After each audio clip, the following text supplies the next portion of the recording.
कार्यक्रम सञ्चालकजी, मङ्गोल national organisation Mechinagar नगरसभा वडा number 3 वडा सभाको आयोजनामा सञ्चालन भइरहेको यस मङ्गोल राष्ट्रवाद सम्मेलन प्रशिक्षण कार्यक्रमका सभाध्यक्ष महोदय, कार्यक्रममा उपस्थित विशिष्ट अतिथिज्यू लगायत अतिथि साथीहरू र यस प्रशिक्षण कार्यक्रममा आफ्नो अमूल्य समयलाई थापी राखेर पाल्नुभएका मेचीनगरवासी सँगै इलाम रौँ गाउँपालिकावासी दाजुभाइ एवं दिदीबहिनीहरूमा मङ्गोल नेसनल अर्गनाइजेसन सिङ्गो सङ्गठन तर्फबाट र मेरो व्यक्तिगत तर्फबाट यहाँ सम्पूर्णलाई मङ्गोल सेल्युट गर्न चाहन्छु। यहाँ सम्पूर्णलाई जय मङ्गोल। धेरै कुराहरू यहाँहरूले सुनिसक्नुभएको छ। विगतको दिनहरूमा पनि यहाँहरूले सुन्दै आउनु भएको हो। कुनै नयाँ कुरा त होइन, अलिकति फरक चाहिँ छ, नौलो कुरा त होइन। यहाँहरूले सुनिरहनु भएको छ, सुन्दै आउनु भएको छ। तथापि अबको दिनमा तपाईँ हामीले नेपालका मङ्गोलहरूले सैद्धान्तिक हिसाबले अगाडि बढ्नुपर्ने कुराहरू अब आइसकेको छ। त्यसको लागि मङ्गोल नेसनल अर्गनाइजेसन आज हिजोको दिनमा यहाँहरूको गाउँटोलमा आउँदाखेरि सङ्गठन दर्ता नभए पनि यो सङ्गठन सुस्ताएको देखे तापनि आज यो सङ्गठनले रात 2 गुणा तहले आज बढिरहेको छ। त्यसकारण मङ्गोल नेसनल अर्गनाइजेसनले आफ्नो सङ्गठन विस्तारलाई व्यापकता दिने क्रममा आज मेचीनगर वडा नम्बर 3 वडा सभाको आयोजनामा यहाँ पनि प्रशिक्षण कार्यक्रम भइरहँदाखेरि मलाई एकदमै गर्व महसुस गरिरहेको छु। यहाँहरू एकदम उल्लेख्य उपस्थित रहेको छ। इलाम रौँ गाउँपालिका र झापा मेचीनगर नगरसभाका साथीहरूको उल्लेख्य उपस्थित रहेको छ। र सर्वप्रथम त मलाई यस कार्यक्रमबाट प्रमुख अतिथिको हैसियतले एउटा निमन्त्रणा गरेर प्रशिक्षण राख्ने अवसर दिनुभएकोमा म आयोजक सभालाई आभार व्यक्त गर्न चाहन्छु। मङ्गोल नेसनल अर्गनाइजेसन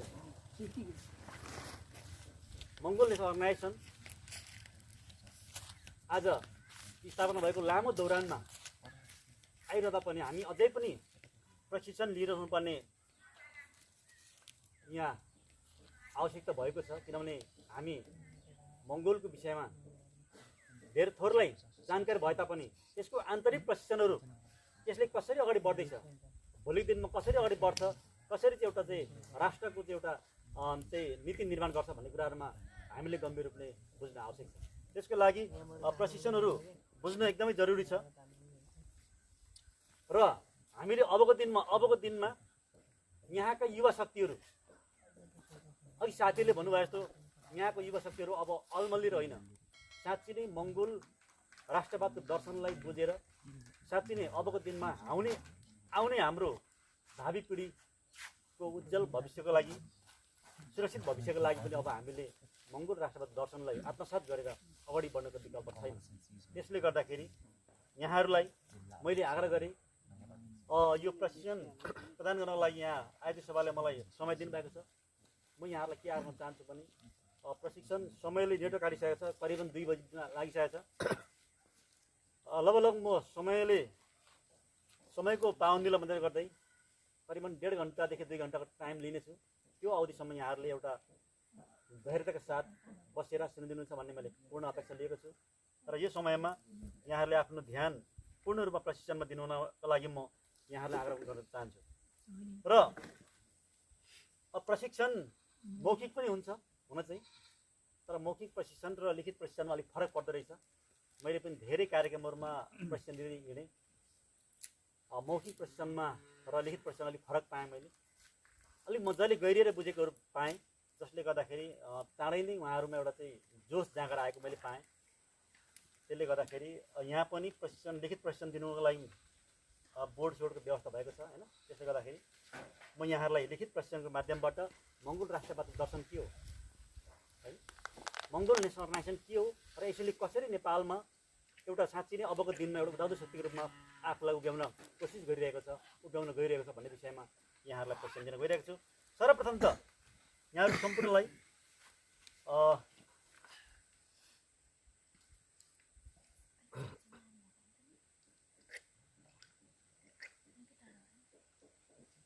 मानव उत्पत्ति हामी मङ्गोल नेसनल अर्गनाइजेसन आफैमा एउटा नस्ल हो, एउटा रेस हो होइन। मङ्गोल नेसनल अर्गनाइजेसन अथवा मङ्गोलहरूको राष्ट्रिय सङ्गठन जुन नस्लको विषयमा, रेसको विषयमा नै यो सङ्गठनको नाम अगाडि आएको छ। त्यसकारण मङ्गोल भनिसकेपछि एउटा रेस हो, साथीहरूले भनिसक्नुभयो, एउटा नस्ल हो, एउटा वंशज हो।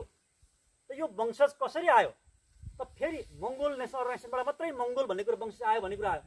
तर आजसम्मको पाठ्यक्रममा, आजसम्मको सिलेबसमा, आजसम्मको राजनीतिक दलहरूले, आजसम्मको इतिहासले तपाईँ हामीलाई त्यो विषयमा किन पढाएन, किन गुमराहमा राखियो भन्ने विषयमा तपाईँ हामीले अब बुझ्न आवश्यक छ।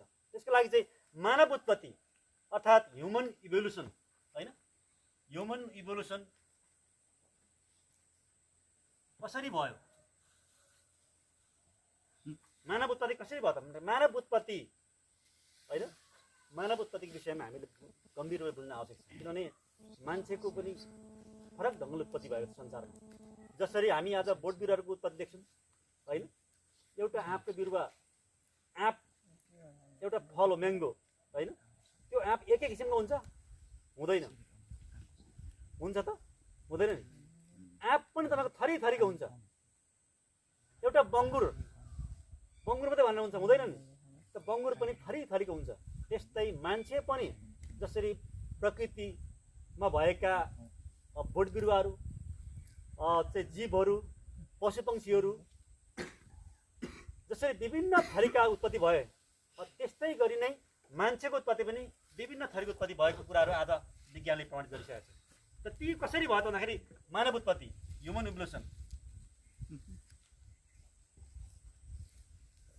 MAN भन्छ।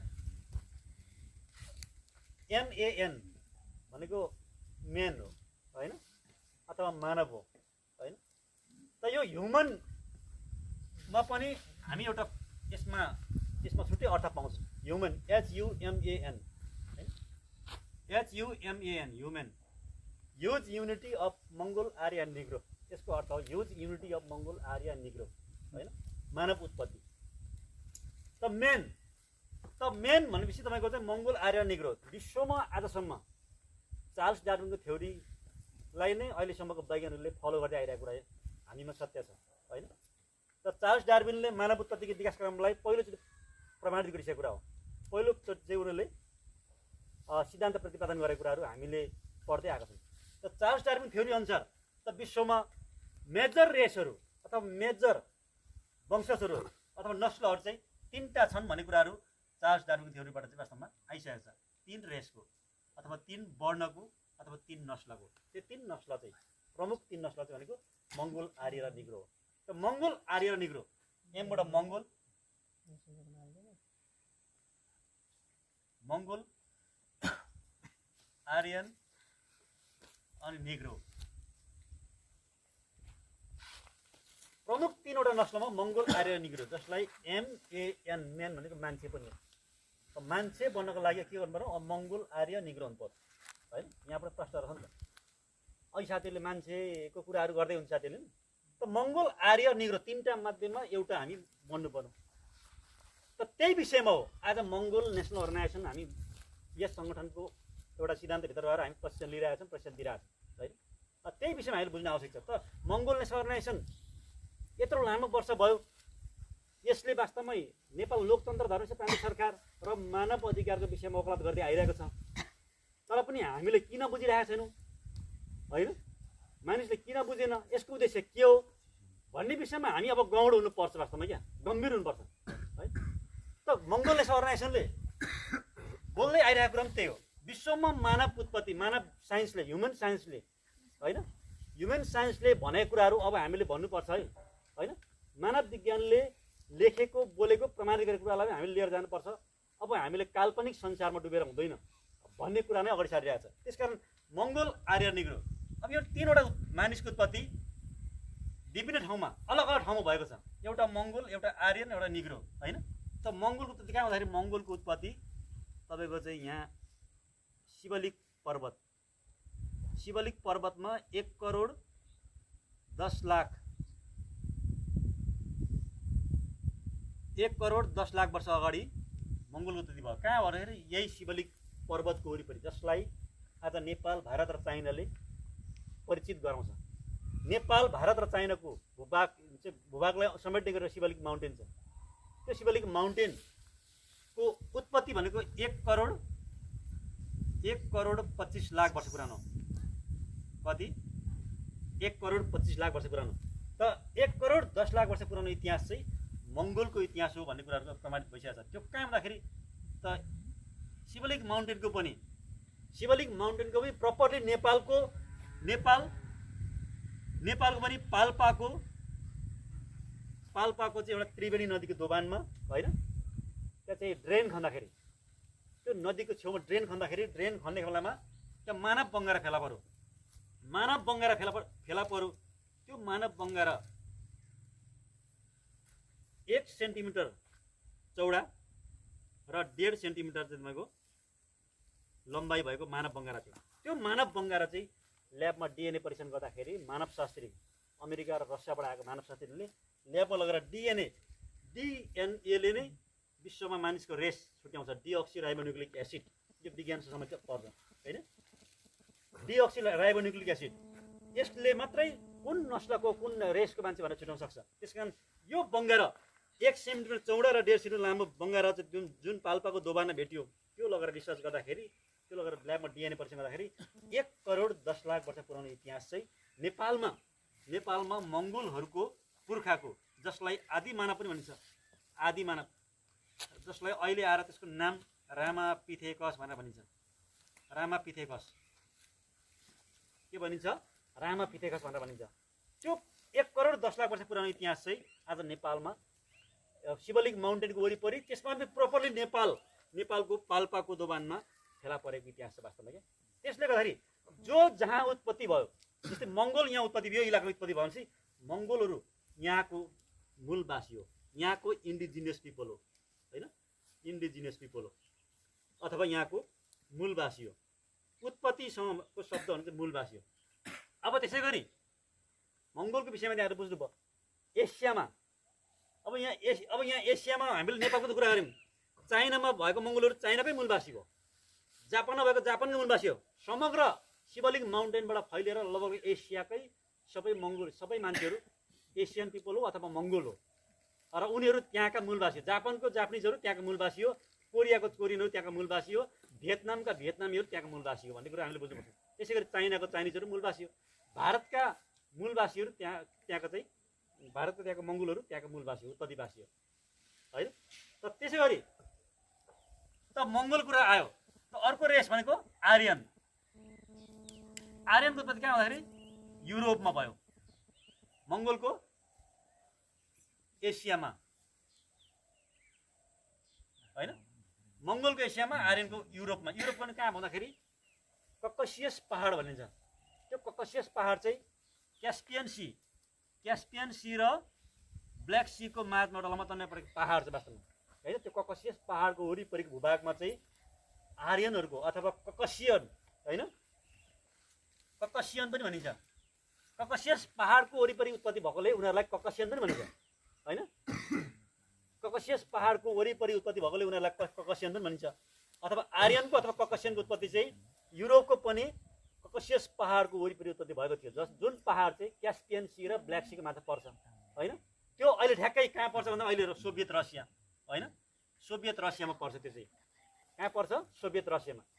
त यो एसियाको कुराहरू छ। हामी मङ्गोलहरू एसियाका, अनि आर्यनहरू अथवा ककसियनहरू चाहिँ युरोपको। उनीहरूको उत्पत्ति युरोपको। कति वर्ष अगाडि उत्पत्ति भन्दाखेरि त्यहाँ चाहिँ उनीहरूको लगभग 90 लाख वर्ष अगाडि उत्पत्ति भएको कुराहरू चाहिँ प्रमाणित भएको छ अहिलेसम्म। त 1 करोड 10 लाख वर्ष पुरानो अगाडि मङ्गोलको, 90 लाख वर्ष अगाडि आर्यनको।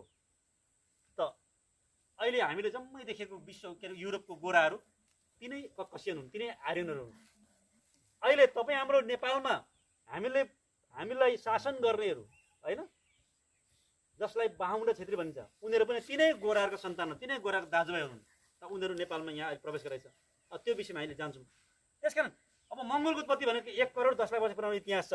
शिवलिङ्ग माउन्टेनको वरिपरि होइन, त्यसमा पनि प्रपर नेपालको पाल्पाको दोभानमा भेटियो होइन।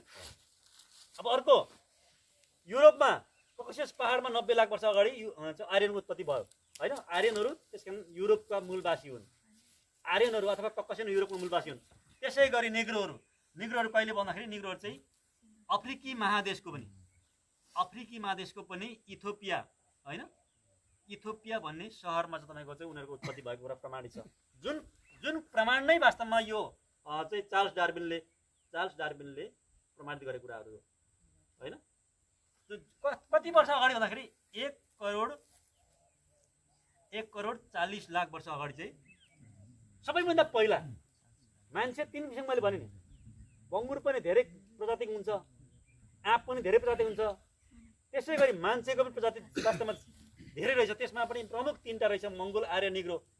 अनि त्यो 3टा मानिसहरू अलग अलग ठाउँमा अलग अलग तरिकाले उत्पत्ति भएको छ वास्तवमा होइन।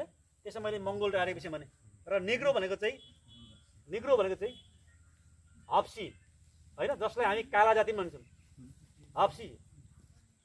त अफ्रिकी मुलुकहरू प्रायः हप्सीहरू छन्। त मङ्गोलको रङ चाहिँ पहेँलो हुन्छ होइन। आर्यनको रङ भनेको गोरा र निग्रो रङ चाहिँ काला होइन। यी कालाहरू, यी निग्रोहरू जुन हामी देख्छौँ कपाल खुम्रिएको होइन, अग्ला, अनि यो ओठहरू ठुल्ठुलो भएको, अनुहार एकदम कालो, त उनीहरू चाहिँ निग्रोहरू हो। त उनीहरूको उत्पत्ति कहाँ भन्दाखेरि अफ्रिकाको पनि इथियोपिया भन्ने सहरमा 1 करोड 10 लाख वर्ष अगाडि चाहिँ उनीहरूको 1 करोड 40 लाख वर्ष अगाडि। त सबैभन्दा पहिलो उत्पत्ति भनेको चाहिँ निग्रोहरूको हो। निग्रो पछाडि निग्रोको लगभग कति 30 लाख वर्ष पछाडि मात्रै होइन मङ्गोलको उत्पत्ति भयो भनेको प्रमाणित छ। यो त सत्य कुरा हो। हामीले अब मङ्गोलको पहिला भन्नमा मिल्दैन वास्तवमा, यो त विज्ञानले अहिलेसम्म प्रमाणित गरेको कुरा हो। त्यसकारण सबैभन्दा पहिलो उत्पत्ति भनेको चाहिँ निग्रोको हो, 1 करोड 40 लाख वर्ष अगाडि। र दोस्रो उत्पत्ति भनेको चाहिँ 1 करोड 10 लाख वर्ष अगाडि। र तेस्रो उत्पत्ति भनेको चाहिँ 90 लाख वर्ष अगाडि युरोपमा आर्यनहरूको अथवा ककेसियनहरूको उत्पत्ति भयो भन्ने कुराको प्रमाण अहिलेसम्म जुटाइसकेको छ। त्यसले गर्दाखेरि अब तपाईँ हामीले चाहिँ मान्छे चाहिँ 4 जात 36 वर्णको भनेर अहिलेसम्म नेपालका शासक वर्गले पढाएको छ होइन। अब 4 जात 36 वर्णको भनेर हिँड्ने कि होइन, साइन्सले के भन्छ, साइन्सले के प्रमाणित गर्यो, त्यो कुरा खोज्ने। त्यसको लागि तपाईँ हामीले अब बुझ्ने बेला आयो। नेपालमा जम्मा विश्वमा जम्मा कति रेसको मान्छे उत्पत्ति भयो भन्दाखेरि 3 रेसको। 3 रेसमा कुन रेस त? एउटा मङ्गोल, एउटा आर्यन, एउटा निग्रो। निग्रोको उत्पत्ति 1 करोड 40 लाख वर्ष अगाडि होइन अफ्रिकामा। त्यस पछाडि दोस्रो उत्पत्ति 1 करोड 10 लाख वर्ष अगाडि एसियाको नेपालको पनि पाल्पाको दोभानमा होइन। त्यस पछाडि मात्रै आर्यनहरूको अथवा ककेसियनको उत्पत्ति भयो कहिले भन्दाखेरि युरोपको ककेसियस पहाडको वरिपरि जुन अहिले सोभियत रसिया पर्छ त्यहाँ चाहिँ तपाईँ लगभग करिबन 90 लाख वर्ष अगाडि चाहिँ आर्यनको उत्पत्ति भयो। हेर्नुहोस् यहाँ त्यसकारण अब यो उत्पत्ति कुराहरू जो जहाँ उत्पत्ति हुन्छ ऊ त्यहाँको इन्डिजिनस हो होइन।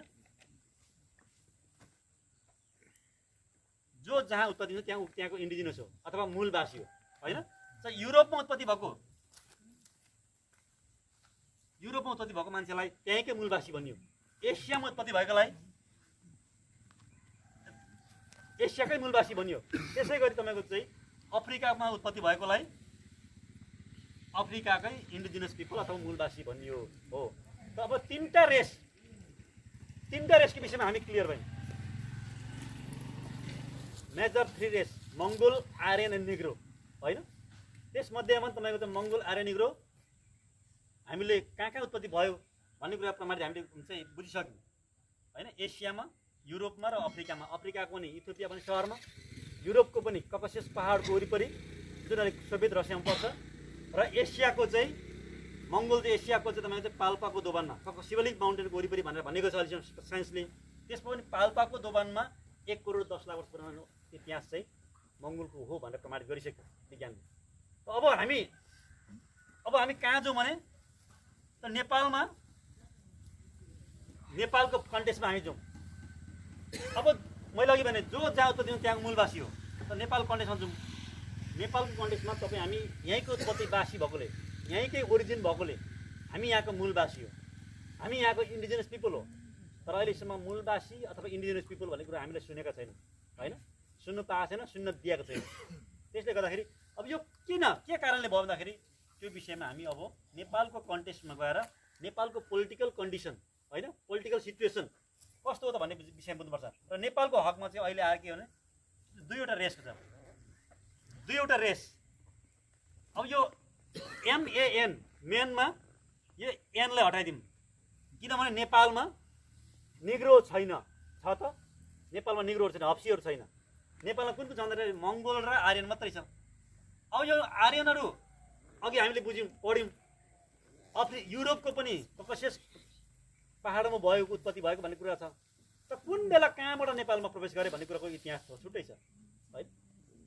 त कुन बेला कहाँबाट प्रवेश गरे भन्दाखेरि नेपालमा यी आर्यनहरू अथवा यी ककेसियनहरू अथवा यी गोराहरू त यहाँ त नेपालमा आएर तपाईँको चाहिँ काला भइसके, होइन।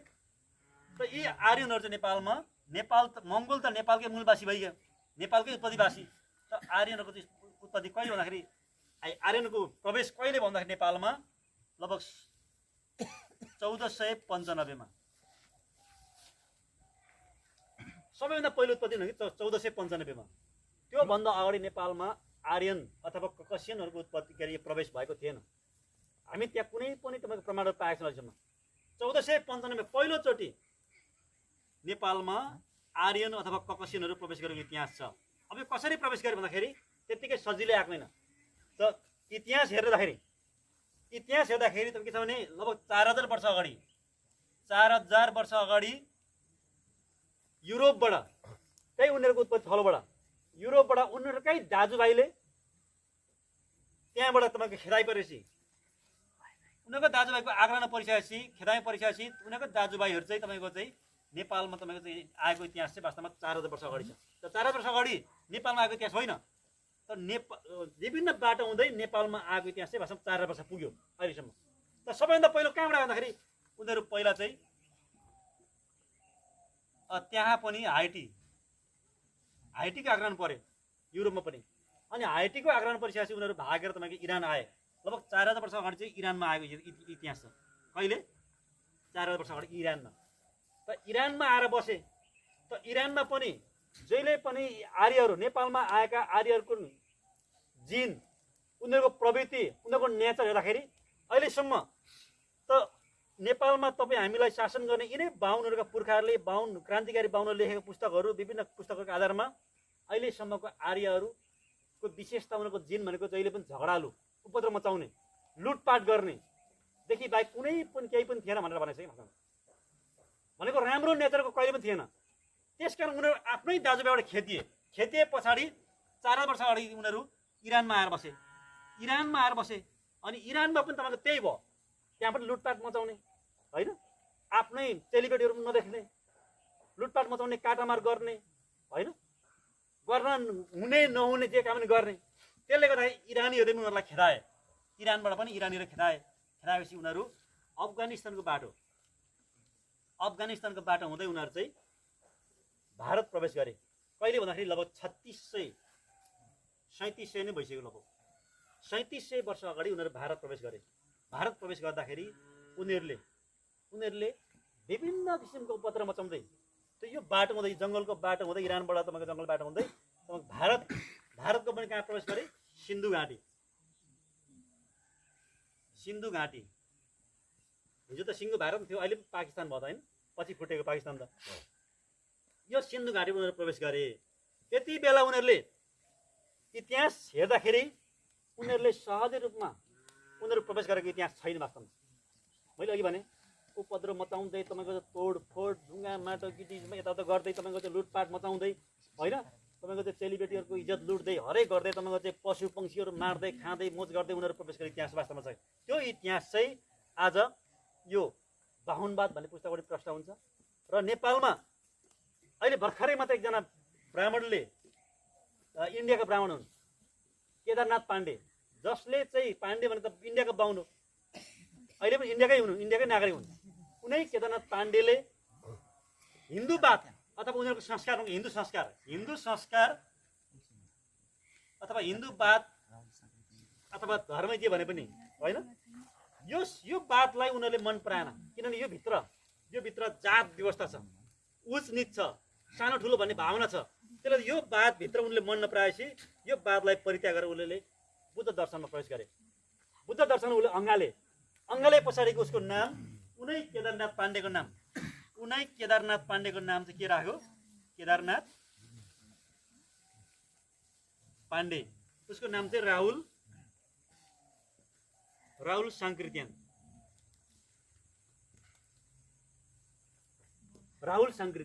हो, उनै राहुल साङ्कृत्यानले अहिले भर्खरै एउटा पुस्तक निकालेका छन्, जुन पुस्तकको नाम हो भोल्गा से गङ्गा तक। भनेको चाहिँ युरोपको भोल्गा नदी यहाँको होइन, फेरि युरोपको भोल्गा नदीबाट चाहिँ इन्डियाको गङ्गासम्म र गङ्गाबाट पनि नेपालमा कसरी प्रवेश गरे भन्ने कुरा चाहिँ स्पष्ट प्रमाण लेखेको छ। ब्राह्मणहरूको पुर्खाहरू त्यो युरोपको भोल्गा नदीबाट हाइटीले खेदाए पछाडि, हाइटी समुदाय खेदाएपछि त्यहाँबाट चाहिँ कसरी भाग्दै उपद्रव मचाउँदै आयो भन्ने कुरा प्रमाण प्रष्ट रूपमा त्यो भोल्गा से गङ्गा तक अहिले नेपालीमा पढ्न पाउँछौँ हामी। एउटा छन् के अधिकारीले अनुवाद गरेका छन्, त उनले लेखेका छन् त भोल्गादेखि गङ्गासम्म भनेर त्यो अनुवाद गरिएको छ, त्यो पनि हामी पढ्न सकिन्छ।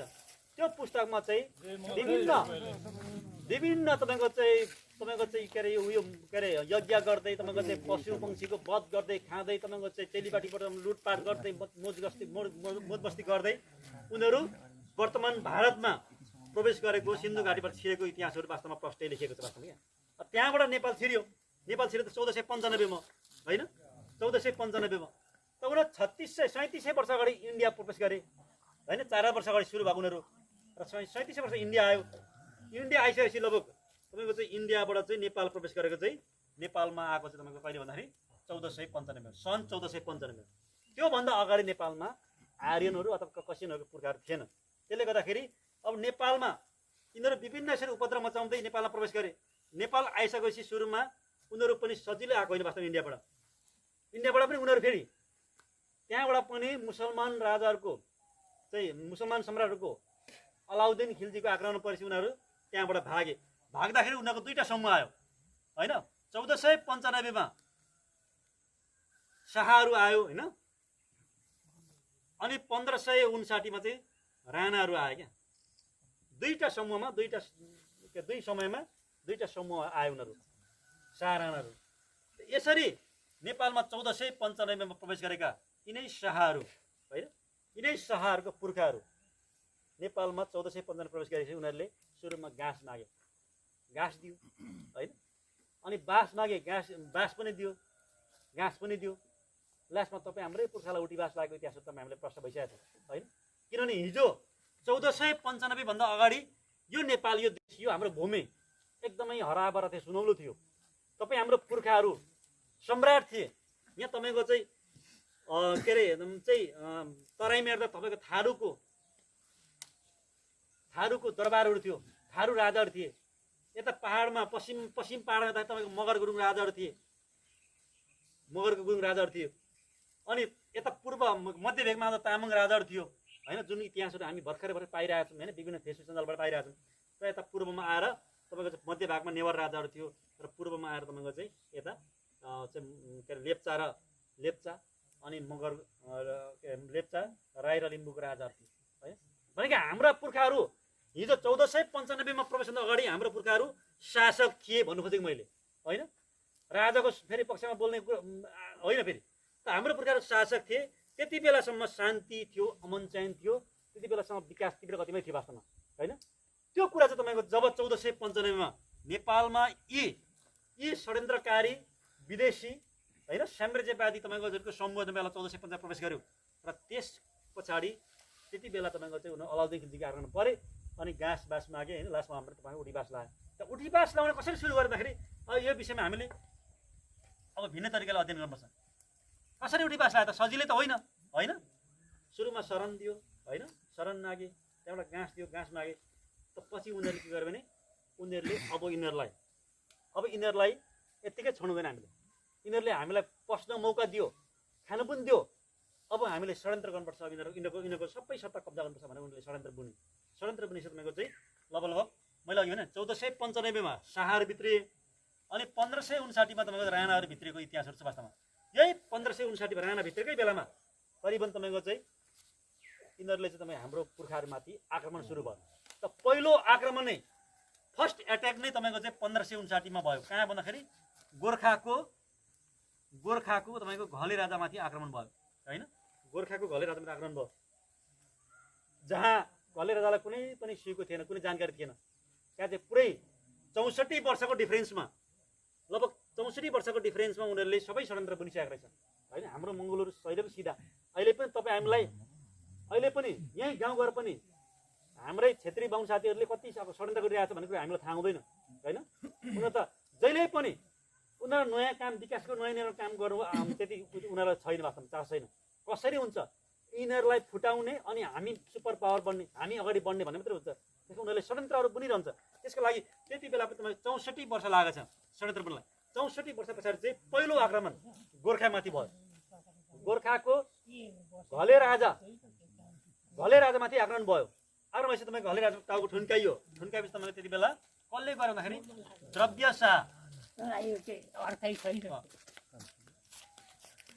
शाह होइन, द्रव्य शाहको नेतृत्वमा घले राजाको टाउको ठुन्काइयो। त्यति बेला उनलाई सहयोग गर्ने नारायण अर्याल र गणेश पाण्डे, नारायण अर्याल र गणेश पाण्डेहरूको नेतृत्वमा उनीहरू द्रव्य शाहले होइन गोर्खाको घले राजालाई ठुन्काएर तपाईँको चाहिँ उनीहरूले गोर्खा दरबारको विजय प्राप्त गर्यो होइन। त्यस पछाडि तपाईँको चाहिँ क्रमिक रूपले पश्चिमका तपाईँको चाहिँ मगर राज्यहरू होइन, खड्ग मगर राजाहरूलाई अनि चाहिँ मध्य भागमा तपाईँको तामाङ राजाहरूलाई चाहिँ मारेको इतिहास छ। अनि यता आएर के अरे त्यसै गरी नेपालको मध्य भागमा नेवार राजाहरूलाई मारेको इतिहासहरू हामीले प्रष्टै पढिसकेका छौँ, बुझिसकेका छौँ होइन। त्यो कसरी मारियो भन्ने कुरो हामी विस्तृत रूपमा नजाउँ होइन, किनभने सुनकोसीको बगेर मित लाउनुपर्छ। अब हामी युद्ध लड्दैनौँ, मित लाउनुपर्छ, निशस्त्र आऊ भनेर चाहिँ निशस्त्र बोलाएर अनि सुनकोसी बगेर रातारात हतियार लुकाएर तपाईँको मारेको इतिहासहरू छ वास्तवमा होइन। रिन्चेन दोर्जे राजा तामाङ राजाहरूलाई होइन। त्यसकारण चाहिँ अब 1495 मा आएका यिनै आर्यहरूको पुर्खाहरूले 1559 सबैभन्दा पहिलो आक्रमण गरे उनीहरूले 1559 मा होइन। सनसम्मको कुरा गर्छ है। आक्रमण गरेपछि तपाईँको प्रमुख रूपले तपाईँको सबै राजा सबै हाम्रो पुर्खाहरूलाई होइन छप्पा तपाईँको त निर्ममतापूर्वक तपाईँको हत्या गरेर काटेर मारेर यो देश कब्जामा लियो। वास्तवमा समग्रमा भन्नुपर्दाखेरि के गर्यो, यो देश हाम्रो मुलुक कब्जामा गर्यो होइन। अब यसको अर्थ भने के हो भने 1559 देखि तपाईँ हाम्रो पतनको दिन सुरुवात भयो। 1559 मा जब पहिलोचोटि गोर्खामा द्रव्य शाहद्वारा घले राजाको ठुन्काइयो, त्यही दिन चाहिँ तपाईँ हाम्रो कालो दिन हो। त्यही दिन चाहिँ तपाईँ हाम्रो देश खोसिएको दिन हो। त्यही दिन तपाईँ हाम्रो धर्म खोसिएको दिन हो। त्यही दिन तपाईँ हाम्रो संस्कार खोसिएको दिन हो। त्यही दिन तपाईँ हाम्रो वेशभूषा खोसिएको दिन वास्तवमा क्या सम्पूर्ण कुराहरू खोसिएको दिन वास्तव यो हाम्रो कालो दिन हो। यही कालो दिन किनभने यही दिनदेखि उनीहरूले हिन्दू आर्य बाहुन क्षेत्रीका पुर्खाहरूले त्यही दिनलाई उनीहरूले विजय घोषणा गर्यो, आफ्नो विजय घोषणा गर्यो। अनि विजय दशमी भनेर अहिले आएर तपाईँको चाहिँ नेपालमा विजय दशमी भनेर चाहिँ एउटा चाडको रूपमा मनाउँदै आएर त्यति बेला 1559 मा जब तपाईँ हाम्रो पुर्खामाथि आक्रमण भइसकेपछि होइन, तपाईँ हाम्रो पुर्खाहरू तपाईँको चाहिँ एकदमै होइन युद्ध भनेको दोहोरो हुन्छ, पूर्व घोषित हुन्छ। तर उनीहरू के छ भने विजय दशमी घोषणा गर्यो, विजय भन्यो, जितेको भन्यो। त्यहाँ कुनै पूर्व घोषणा युद्धको घोषणा भएर युद्ध भएको होइन। त्यहाँ त निर्ममतापूर्वक थाहै नदिई आएर मारेको कुराहरूलाई तपाईँको चाहिँ त्यहाँ प्रश्न पारिएको छ होइन, प्रश्न हुन्छ। त्यस कारण चाहिँ उनीहरूले 1559 मा तपाईँको मारिसकेपछि उनीहरूले के गर्यो भने तपाईँ हाम्रो पुर्खाहरू तपाईँको त्यहाँ चाहिँ के गर्यो भने होइन राजालाई मारिसकेपछि प्रतिकारमा उत्रियो। सेनाहरू भारदारहरू घले राजाको सेनाहरू भारदारहरू प्रतिकारमा उत्रिए। जो प्रतिकारमा उत्रियो होइन, जो लडाइँमा जुत्न गयो उनीहरू सबै मारिए। मारिएपछि अब थोरै मात्र बचिसकेपछि उनीहरूले चाहिँ आत्मसमर्पण गरेको कुराहरू इतिहासमा प्रष्टै छ। आत्मसमर्पण गरिसकेपछि उनीहरूले के गर्यो भने उनीहरूले हतन दहीमा तपाईँको चामल मुछेर उनीहरूले चाहिँ अब शान्ति चाहन्छौँ हामी भनेर उनीहरूले शान्तिको प्रतीक देखाए, झल्काए। त्यस पछाडि मात्रै हाम्रो विजय भयो। यी आर्यहरूको विजय भयो।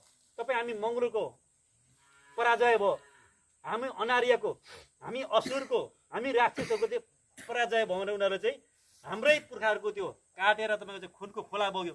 खुनको खोला बगेको इतिहासमा तपाईँको त्यो चेपे खोला हुन्छ, अहिले पनि छ चेपे खोला, गोर्खा र लमजुङको बिचमा छ एउटा चेपे खोला। त्यो चेपे खोलामा खुनको खोलै बग्यो। खुनको खोला बगेपछि तपाईँको चाहिँ अहिले पनि चेपे खोलाको पानी त्यहाँको राई, त्यहाँको मगर र गुरुङहरूले कुनै पनि प्रयोजन चलाउँदैन।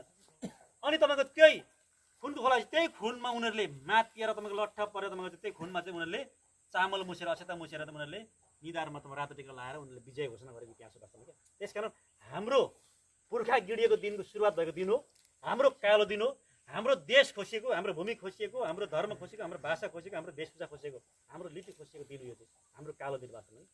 त्यही पनि दिनबाट चाहिँ उनीहरूले नेपालमा तपाईँ हाम्रो पुर्खाहरूमाथि आक्रमण गरे। आक्रमण गरिसकेर तपाईँको देश कब्जामा लियो होइन। सम्पूर्ण देशको सम्पूर्ण तपाईँको राजा 22-23 राज्य कब्जा गरेपछि उनीहरूले देशलाई पछिल्लो समयमा केही समय पछाडि होइन उनीहरूले असली हिन्दुस्तान भनेर घोषणा गरे। पृथ्वीनारायण शाहले, तिनै पृथ्वीनारायण शाहले असली हिन्दुस्तान भनेर घोषणा गरे होइन। त्यहाँ एउटा हिन्दूवाद झल्कायो होइन।